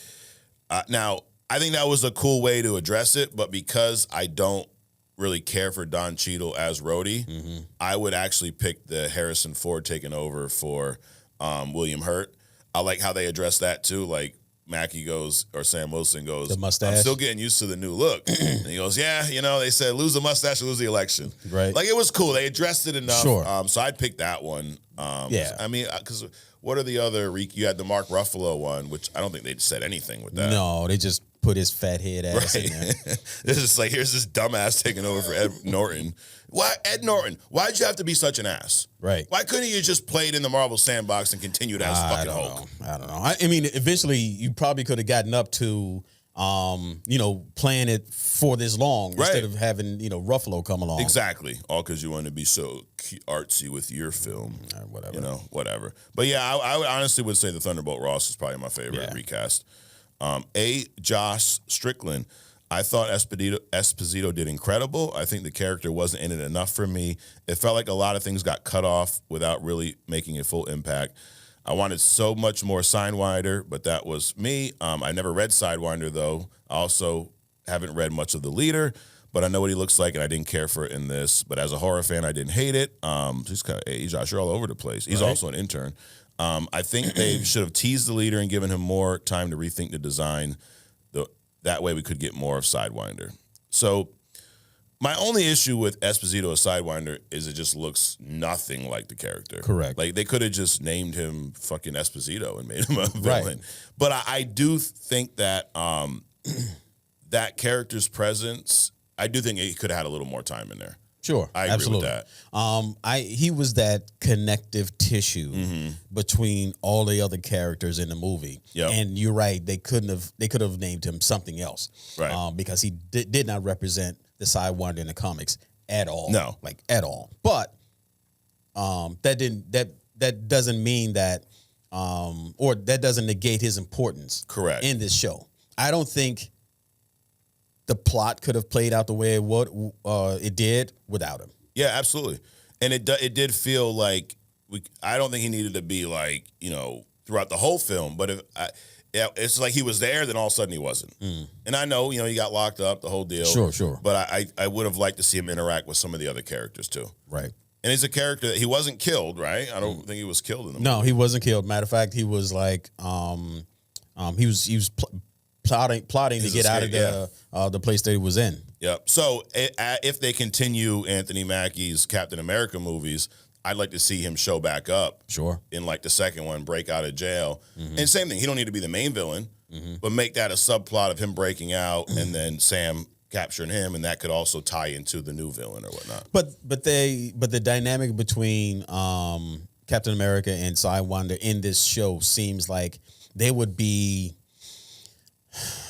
So Sidewinder probably wouldn't be. He would be that villain, but they would have that relationship where they would kind of call on each other, kind of a deal. Yeah, that's the feeling that I got. If there was a second, Captain America. Yeah, they could absolutely build him up to be that nemesis / almost the help at times. Like I use you use me, but I'm still trying to kill you type shit. Exactly. Like a Fisk Daredevil in some of these shows, right? We could sit down and have lunch, but I got a gun under the table. Yep, absolutely. So anyway, moving on from AJOS. Actually, AJOS has another comment. He says, I didn't like Rivals at first, but I heard Rogue was coming, so I had to get ready. She's not been added yet.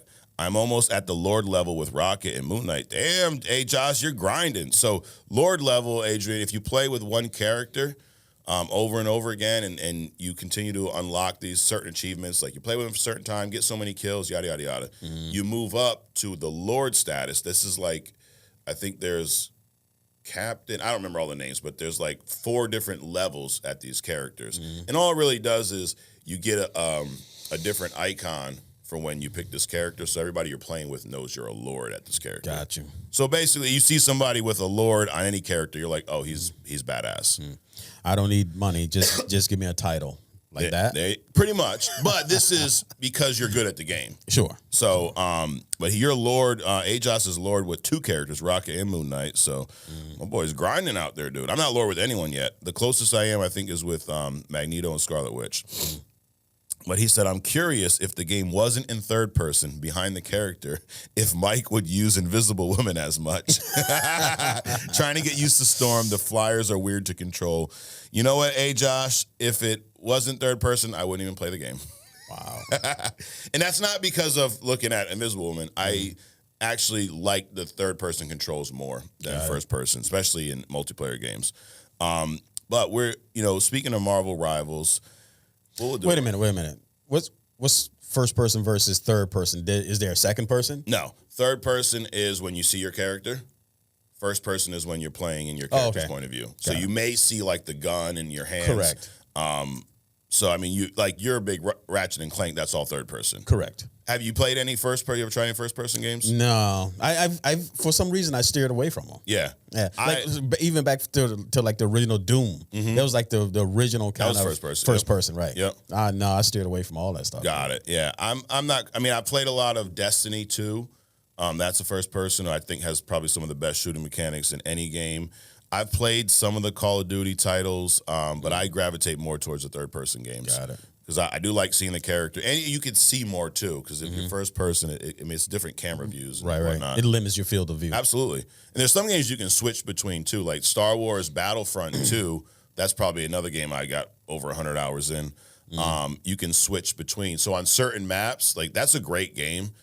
It's very true to a lot of the Star Wars lore too. Like they have maps you've seen on or destinations you've seen in movies. They've created actual maps where you get this big multiplayer, 32 versus 32 players. Like it's pretty badass. Yeah, it's like a fucking war taking place in Star Wars.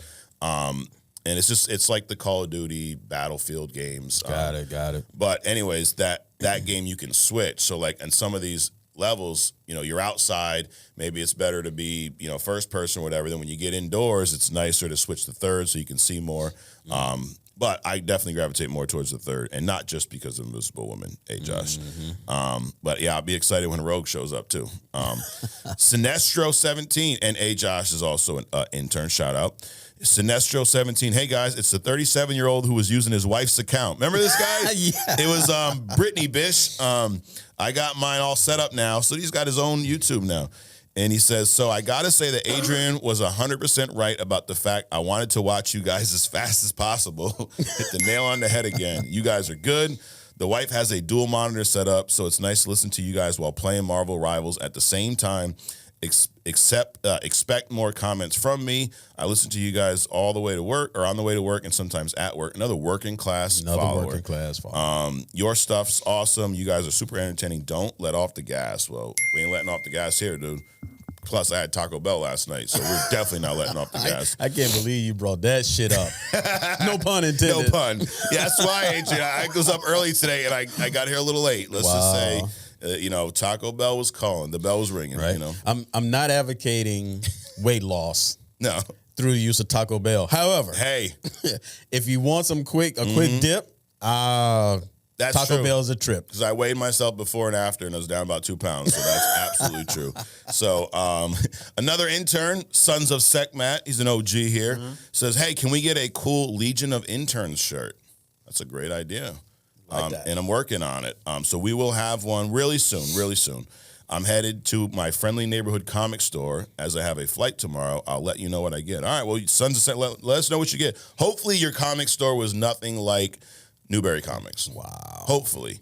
Dude, I was telling my wife about this last night. Like, how cool would it be to find a bunch of top comic stores, right, in areas where you like to travel anyways. Sure. And go to those spots, visit these stores, buy like the little, little mom and pop shops, and just see what they have in all these different areas throughout the country. I think it'll be as varied as the people that run them. Yeah. As long as it doesn't have Newbury in it, you might actually step into a real comic book store. Right, absolutely. And I also have a lot more respect for the one we have one, and I don't know the people. I've just been going there since I was a kid. Sarge's Comics down in New London. Right. Dude, they're compared to a lot of these other shops, they got them beat, dude. Dude. Their collection. That's a comic book store. Yeah.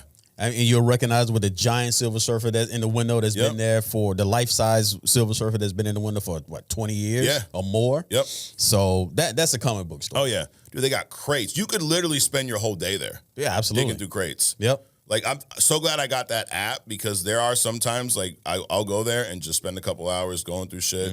I may only get 3 or 4 comics, but I know what I have. I can look at right up in my app, and they just have, dude, crates on top of crates. Old stuff, too. And they do have figurines. Yeah. But they don't have the vinyl pop bullshit. Yeah, they got the figurines of, like, Silver Surfer, all the comic book characters. Those little statues. The statues, yep. There's some awesome stuff in there. There is. But don't sleep on these old school bookstores too, like the repurposed bookstores. Right. Because I found a lot of comics and in the back, in a box, 50 cents a piece. Right. I mean, 20 years ago. Yeah. But I mean, so don't sleep on these old bookstores either. There's one, actually, I'm going to go check it out soon. A guy we know, actually, our real life intern that helped us out a few weeks ago, Taylor. There's a spot up in Griswold where it is like a old book, card, comic store. They're not open all the time. It's not no big operation. But so I'm going to go check them out probably next week and see what they got. But anyways, moving on to some Spotify comments. OG Dirte. I feel like, OG, I think you used to be on YouTube or maybe TikTok, but I know the name. What up, Mike and Adrian? Thanks for reading my comments. I got to agree with you, Mike. People do suck on Marvel Rival. Yes, if you're playing with random people, you're screwed. Okay, let's talk about the post-credit scene in Captain America 4. I've seen the video on YouTube saying that the Illuminati are the ones that the leader were hinting at. I'd like to see them pull that off. And Marvel confirms this, by the way. What about a hidden gem on Dark Hawks or Night Thrasher? I don't even know who they are, do you? No. So I don't know if it's the Illuminati they're teasing. I got the vibe that the leader was teasing these incursions where if you've read Secret Wars 2015, you know that the last 2 Earths they have an incursion. And the idea is that you have to kill the other Earth off for your universe to survive. But then with all these incursions happening, Doom then creates Battleworld and kind of flips the script on everyone. I really think that's where they're going here. I don't know that if it's the Illuminati's behind it. Now, the Illuminati does play, to his point, they do play a part in these incursions. Like, there's other stories. Someone asked about the Fantastic Four comics last week, and I mentioned Jonathan Hickman's run. He also has a run on the Avengers where he kind of plants the seeds for a lot of this. And we do see the Illuminati's the one behind the scenes looking to destroy some of these universes to allow certain ones to survive. So possibly. BWJE, I don't even know this name. Sorry, dude, I can't pronounce it. But love the show. Would love to see Reed Richards versus Hulk. I think that would end in a draw. Can Hulk be choked to death? ? Reed versus Hulk. Would it be a good fight, or would Reed just get his ass whooped? That Reed would just get his ass whooped, dude. I think so. I mean, you can't choke Hulk. No. I mean, you could probably choke him, but Reed is not the one that's going to do it. I mean, Reed doesn't have super strength. Okay. Yes, elasticity. Yeah. He can stretch beyond imagination, but he doesn't have super strength. So he's probably not strong enough to choke him. No. Besides that, Hulk, he could probably just compress Reed in a ball in his fist into inexistence. Yeah. He also can't hold his breath. Hulk can choke Reed. There you go. Well, it'll kind of be hard. He could choke him, but not in the sense of putting his hands around him. Like I said, if he gets Reed in a ball in his hand and just keep the oxygen out, he's gone. Okay. Simple as that. All right. But, that's not a fight at all, dude. Yeah, I don't think so. All right, JD Kiwi says, same dude from New Zealand, just on a different platform. Hey, guys, bloody great show again this week. He's from New Zealand if he says that. Listen to you every week on Spotify. Just thought I would let you know. Well, JD, we appreciate you. Joshua Batha says, I have some interesting versus battles. Miles Morales versus Human Torch. That would be interesting. I think Miles would get him. Yep. But if he keeps his distance, I could see Human Torch giving him some trouble. Just bucket of water. Yep. Here's one. Martian Manhunter versus T'Challa's son with a box of matches. T'Challa's son all day, bro. Right. All day. Hung Solo. Whoa, buddy. This is not other. Yo. Okay. Hey, Mike and Adrian, I don't get these till Tuesday because I go to work at 5 a.m. Another working class fella. I found y'all on TikTok, but I want to thank y'all for your content, and you keep me entertained. Well, of course, that's what we're here to do. Yep. And we're going to skip out on the TikTok comments this week, Adrian, because I just need a break from them. Or we just had so much show here that I didn't really want to dig into that. So I am now, Adrian, we're at the point in this show where we get into the hidden gem. I got you more time this week, too. Right, so cool. What do you got going on this week? All right. So this week, since the Fantastic Four is coming out, since I'm always talking about this dude, right? And we were talking about Nova Prime earlier, so on and so forth. So this character ties all that stuff together. So remember when Sue was pregnant with Franklin, and they had to go to the negative zone to get the Cosmorod so that they can help save Sue? Yep. Well, this week's hidden gem is the guy they stole it from. Okay. Annihilus. All right. So Annihilus, the short version, is a interdimensional insectoid conqueror, right? Hailing from the negative zone, a pocket dimension located on Earth 616. He was birthed on a planet Arthros. He attempted to take over the entire realm wielding the Cosmorod, which he made. He's a nihilist, obsessed with expanding his own lifespan and willing to destroy any being that threatens his existence. All right, so what is all that saying?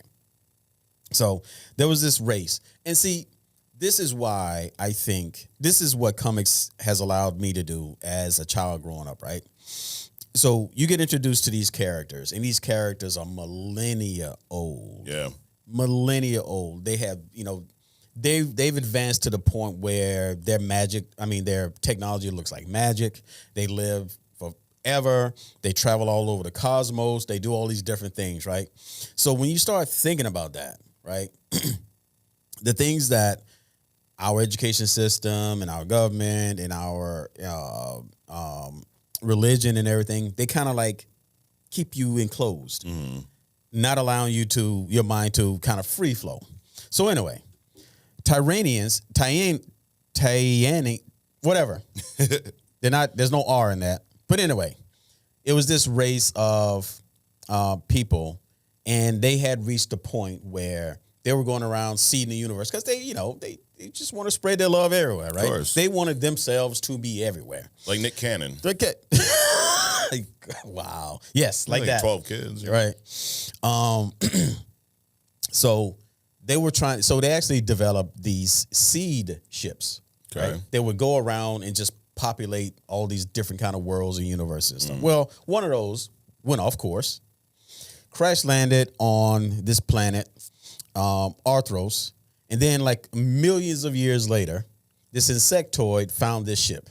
That insectoid became Annihilus. Okay. See, so he found this ship, put this helmet on. The ship's been there for how long? A million years. How'd it get there? He crash landed. Okay. It was hit by an asteroid, and it crash landed on this in the negative zone because this race, they wanted to completely take over the negative zone. Okay. This is not our universe. It's not the positive. Now, here's an interesting thing.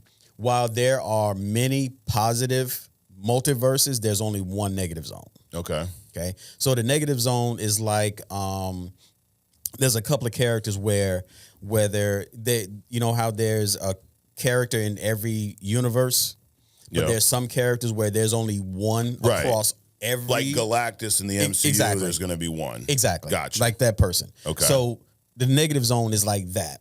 Yep.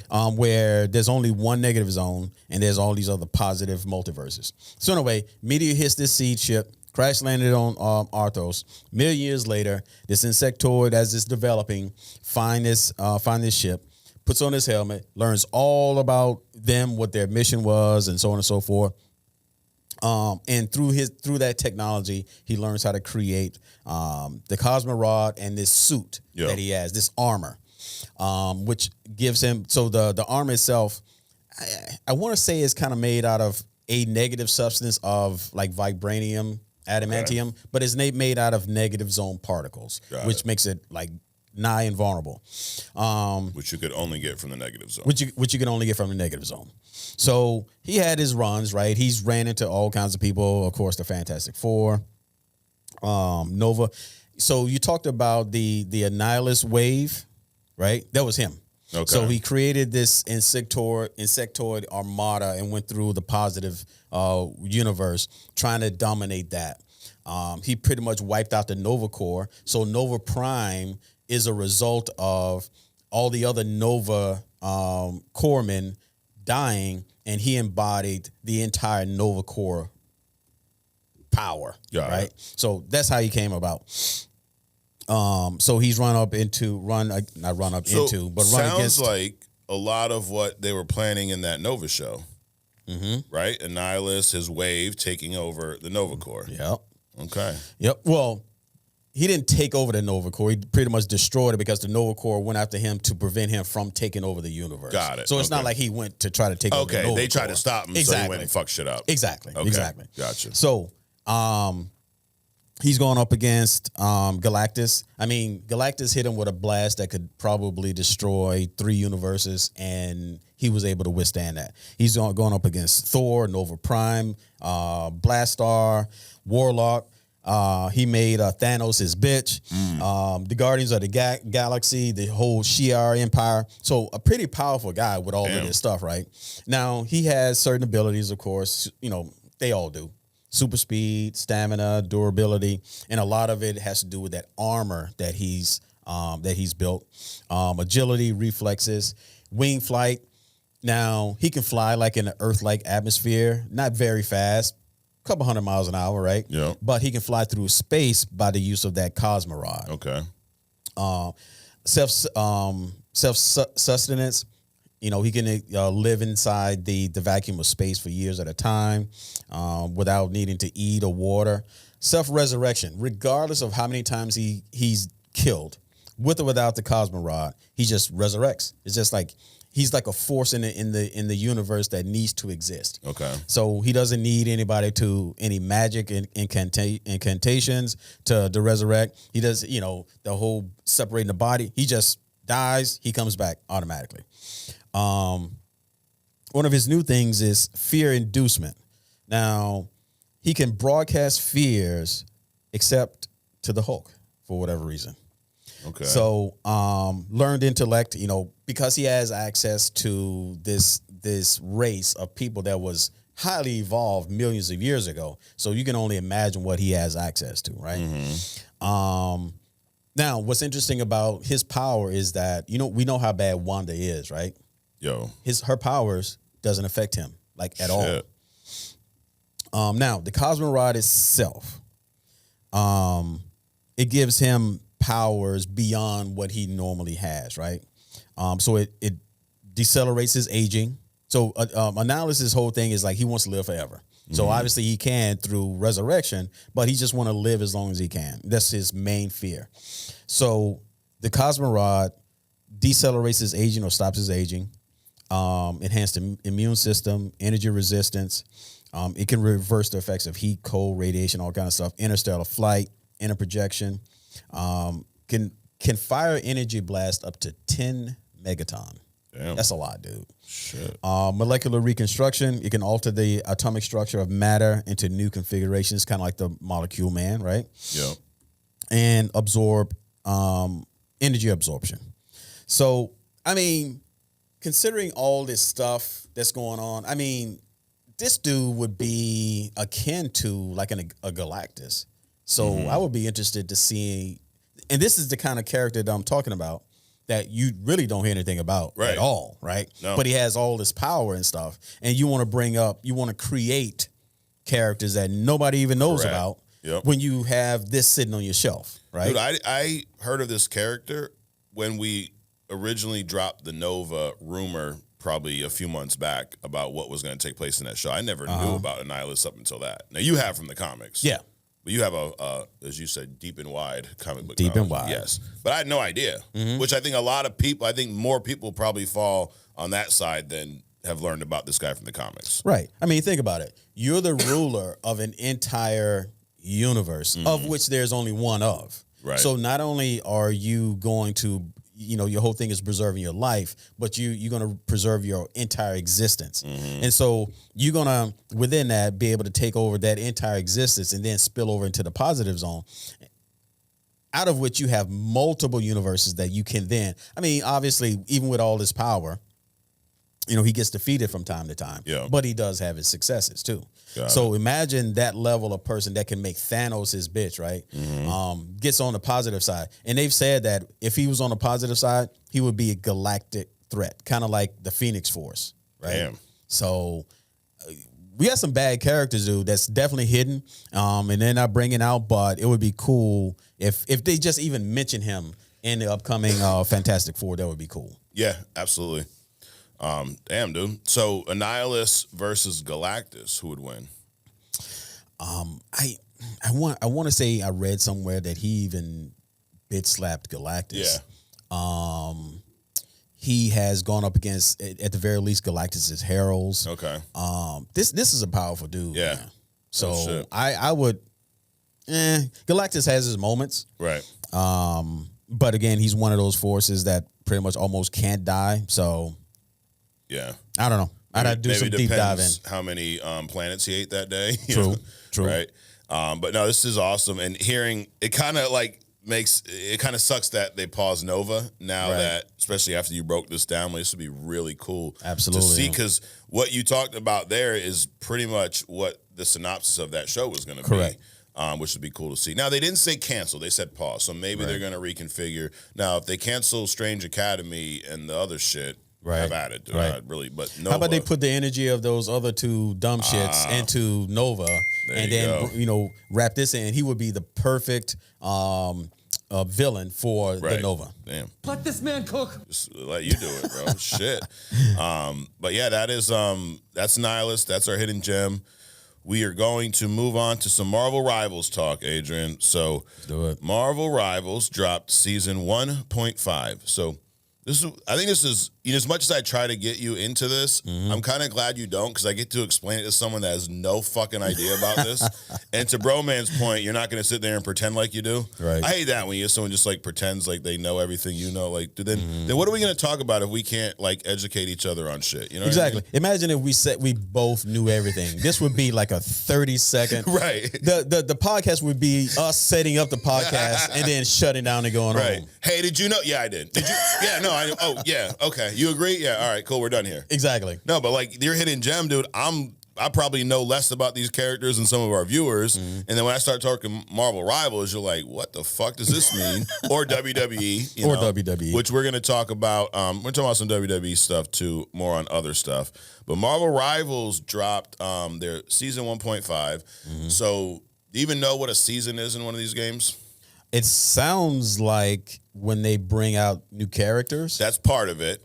And then they have these, you've heard these terms, battle passes and things of that nature. So it's basically like it's a roadmap almost. And the more you play, the more in-game currency you unlock from doing things like winning matches, getting kills. And there's daily objectives that reward you with these currencies. There's monthly objectives that are weekly that take longer. So it would be, and some of them are simple, like win 3 matches, you get 80 of these cones or tokens. Right. Kill or do certain amount of damage with one character, you get rewarded. And then as you get rewarded, if you purchase the battle pass, you unlock things like different skins for different characters. So I remember I showed you the King Magnus skin from House of M. Right. So I've been rocking that shit for weeks, dude. Fucking killing folks looking like George Washington in a black suit. So I'm loving that. So you kind of make progress through the battle pass. Then there's an event for each season where they do it pretty cool. They create like this newspaper, and it has story and lore all built into it. And this one is based on saving Blade from Dracula, pretty much. Okay. But same thing, different things you do, you unlock. And as you progress, you unlock skins and whatnot. Okay. So This game dropped, what was it, back in December, and it dropped at season 0, which is almost like a demo, if you will, right? Like it didn't have everything it had now. Then they dropped season 1. That's when they added Mr. Fantastic and Invisible Woman. And what they do at the end of every season is they adjust their characters. Because to be straight up, Mr. Fantastic fucking sucks in this game. Wow. Yeah, he's just weak. His attack. I don't like him. Yeah, but he's not a battle person. He's a mind person. Correct. He shouldn't be on the battlefield at all. Right. I mean, they should have just sent fucking Herbie out there. Herbie, the Fantastic Car, Ben, the Human Torch, and Sue, and left Fantastic Four. Let him fix the Herbie and a Fantastic Car in the garage or some shit. Well, it's funny you say that because one of the characters rumored to be released at some point soon is Professor Xavier. So I don't know how the fuck you're going to fight in his wheelchairs, moving all around. But anyways. That's easy. He'll make you think that he's moving, right? Yep. And then his mental power, he has vast mental powers. So he doesn't really need to move. But I guess the objective of the game, it sounds like you guys start in one place and you progress to another place. Yep, that's one map, right, or one style. So you have to move, I'm assuming. Correct. Right? So he can just sit back here and make everybody else around him think that he's there, and then mental blast. I don't know. Right. I would assume he'd probably be a healer, because I could see him using his powers to heal people in battle would make more sense than him being an attacker. Well, he could be an attacker too, because think about it. He can make the other team think that you're not in front of them while you attack them. True. You could do that. Yep. But Reed he's not that good, I don't think, in the game anyway. But what they do is, like, when they realize that, they'll do buffs. So buff is when they improve stats. Like sometimes they'll give them more health, because even though they're not the best attacker, maybe they're getting killed off too quick. Sometimes they'll make their attack quicker. Like one thing they did do with Reed this season was he's got his main attack is he punches from a long distance, right? Because he's stretches, right? Sure. So they increased the range of that punch, because I guess it was too close in the past. So you have to get close enough to these guys to hit them, and then you end up getting killed. But so they make all these buffs and nerfs and stuff. But season 1.5 just dropped. They added Human Torch. They added Thing. Thing is a vanguard, which is like a tank in these types of games. So Thing has a lot of health. He's a melee guy, meaning he's just going to punch you. And he's a lot of fucking fun to play as. So he's got one attack. If you're playing on PlayStation, you hit R1 and he runs. It's hard to steer because he's like running at full speed. And all the little characters, if you hit them, they bounce up in the air like fucking bowling pins, which is cool. Then he's got a little 2-piece. So every time you hit R2, he throws 2 punches. He does a lot of damage. Then you hold L2, he winds up his hand and gives you like a kind of a haymaker punch. Okay. He's a lot of fun to play as. And he's fucking massive too. Yeah. Human Torch is fun. I feel like his aiming I think he could be he needs to be buffed a little bit, but he's a fun character. He's got this cool, so his ultimate ability. So these abilities, Adrian, you use them, and they all have a different recharge time. Okay, so you have like a attack that you can use constantly. That's like with Human Torch, you're just throwing fireballs. I think he has like 6 of them, and then he recharges real quick and throws them. Okay. But he has this ability where one of them, he throws fireballs on the ground. He can throw like 3 of them. And then if you use one of his attacks to fly down and hit the ground, you'll do damage to the people around you. But then it also will connect those dots. And if there's an enemy inside of that, it just does damage until they move. Nice. So you also could set this up from the sky, make a wall around the team, whoever you're fighting, and then turn that shit on, and it will do damage to everyone there. It's pretty cool. So does Malice, is her powers different from Sue, or have they released that yet? No, Malice is just a skin, so the powers are the exact same. Okay. And she throws like this force field. I mean, her force field powers, but they heal, and they also ricochet. So they heal your team, and they do damage to the other team. Then she throws this vortex out there. She throws it, and you can control where it stops. Wherever it stops, it opens up to this vortex that does damage, and it pulls the enemies in, which is pretty badass. Then she has an ability where she can push or pull. So you hit R1, you kind of it's prepared. If you hit R2, it pushes whoever's in your way past you, or if you hit L1, it pulls them closer. So you can throw this vortex. Say you're in it and you start to move out, I can pull you right back into it. And then, so she's badass. Okay. So it is more, than just the way she looks, but she's a badass character. But I understand why you like third person. Absolutely. And with Invisible Woman, if you jump twice, she turns invisible and she starts to self-heal. So if you pop in and out, you can really fuck shit up with Invisible Woman. Wow. She's way more overpowered than her fucking bitch-ass husband in this game. Wow. Yeah, that's why she's over there, looking at Namor and shit. Just saying, dude. But Human Torch was fun to play as. Thing was a lot more fun for my play style. I like to get in there and fight. I'm not a stealthy guy. Right. Iron Man, they gave him some buffs. I think they're going to nerf him because he's way too overpowered now. He's a fucking menace. Yep. Wow. Oh, so the abilities, right? They're recharged. So like the one where Thing runs into people or does the wind-up punch, you're going to use it, and then you're going to have to wait. Sometimes it's 10 seconds, sometimes it's 3 or 5. But every character has an ultimate ability. These do a lot of damage. They take a while to recharge. And Storm and Human Torch, their ultimate abilities can mix and do crazy damage. This is probably going to get nerfed. This is not going to make it through the next patch, I don't think. So Human Torch's ultimate, he goes supernova. Right.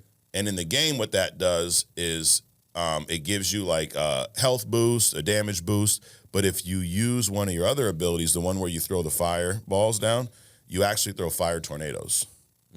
And they fucking spin and do a shit ton of damage. Now, Storm's ultimate, she's been in the game since the first season, is you can target a spot on the map and turn into a tornado. And you actually can move this around. And if any of your enemies are in there, dude, they're going to die pretty quick. So if these two use their abilities together, Storm's tornado is now a fire tornado and does like twice the amount of damage. Dude, I saw a clip on TikTok of somebody using Storm and Human Torch. Dude, 5 kills like this. Like that shit is, they say broken. It's broken. But a lot of fun. Storm's a fun character to play as too. Okay. Yeah. Okay. So they also buffed Cap. So season 0, I loved playing as Captain America. Then they nerfed him last season and he sucked. Now they buffed him. I think they gave him some more health. They gave the ability. So he has this cool ability where you hit R1, he starts running at super speed. You can jump, you can launch yourself up across the map. And then if you hit R2 in the air, he'll come crashing down. And anyone in front of you do damage to. So he's a guy that can jump over like the front line and get to the back where the healers are and take them out with the shield. Okay. His melee, he hits with the shield. If you get 2 consecutive hits, you now have 4 shield throws. So you can come in, hit, boom, boom, get the 4 shield throws, back up, and then just start chucking your shield at people. So if he can jump over the front line to get to the healers, why can't all the flight people do that? Why can't Iron Man just go and attack the healers? But the flight people are not as fast as you would see like in the comics, and so they have toned them down a little to balance them. Iron Man does have an ability if you hit circle on PlayStation where he goes into full flight mode and he can drop missiles and stuff. The thing about those types of characters, they don't have a lot of health. Got it. So you could do it with Iron Man, but it's risky because if you get too far back and you get targeted, they can take you out rather quickly. Gotcha. Cap has a lot of health because he's a tank. But he moves like some of the other characters, like the quicker, faster. So I've been playing a lot of Cap. Wolverine, they fixed Wolverine. They gave him some buffs from a health standpoint. Dude, he is a fucking menace in this game. Well, he goes into almost berserker rage. Okay. So he's got 350 health, and the more you hit people or the more you get hit, there's a little meter that goes from 0 to 100. It gets red, and once it's at 100, his hair starts to stick up like he has got the mask on, and he's got like red glowing on him, and he does like probably twice as much damage with his claws. So what makes the meter go up to 100? You hitting someone or someone hitting you. Wait a minute. So he can go into berserker mode either way, but does he lose health at the same time? He loses health, so it's a gamble. Right. And then he has one recharge health that it takes probably a minute and a half to recharge. It's a very long recharge. Wow. But basically your health goes all the way down. You get about half of it back in a recharge. So he's a guy that you can get in there and mix up, get hit, bounce back around, and do a lot of damage and take people out. Then he's got this one move where you hit L1, he launches his claws into whoever's in front of him. You can aim it, and he drags them like probably, I don't know the distance, but out of the battle. So let's say you got a bunch of people in there just, fighting, right? And you get a big ass guy like Thing in there. You can hit this ability and move him out of the battle and then take him out. Okay. So he's a tank killer pretty much. So I've been using a lot of Wolverine, a lot of Cap, always Invisible Woman, Scarlet Witch. I bounce back to them, and Magneto. Magneto's just a savage. But it's been a lot of fun. I still will say that you stop playing like a dumbass. Like, if there's no healers, dude, someone switch to healing. I was playing with my cousin the other night. It's like we're telling, like, bro, can you switch? Hey, buddy, you're 0-4. Switch. You suck. Like to your point, if you're gonna if you're playing this, why are you not playing to win? Right. You know what I mean? Like, I just want to be my favorite character. Well, bitch, you suck at playing your favorite character. Play somebody else. Listen, it sounds like you want to just cross-dress. Why don't you just go do that? Yeah, there you go. So there's my Marvel Rivals update. I'm loving season 2, or season 1.5. It's been a lot of fun. Moving on, Adrian, we're going to wrap this thing up. They're giving us the go-home signal in there, the interns. This is agree to disagree. This is where I throw out. I got 8 today. All right. So 8 of my opinions. Some of them I had all week. Some of them I made up this morning. Some of them I just typed in here when you were doing Hidden Gem, Adrian. To be fully transparent. So we're never going to bullshit our viewers. We're not going to lie. Oh, I've been planning this out for months. No, I fucking thought of some of these a few minutes ago. Right. So I'm going to throw these out, and you're going to let me know if you agree or disagree. Are you ready? Let's do it. Let's fucking go. Number 1. Your friendly neighborhood Spider-Man was better than Creature Commandos. Disagree. Your friendly neighborhood Spider-Man was better than Caped Crusader. Agree. Marvel should create the MAU, the Marvel Animated Universe. Absolutely. Captain America Brave New World was better than Captain America First Avenger. These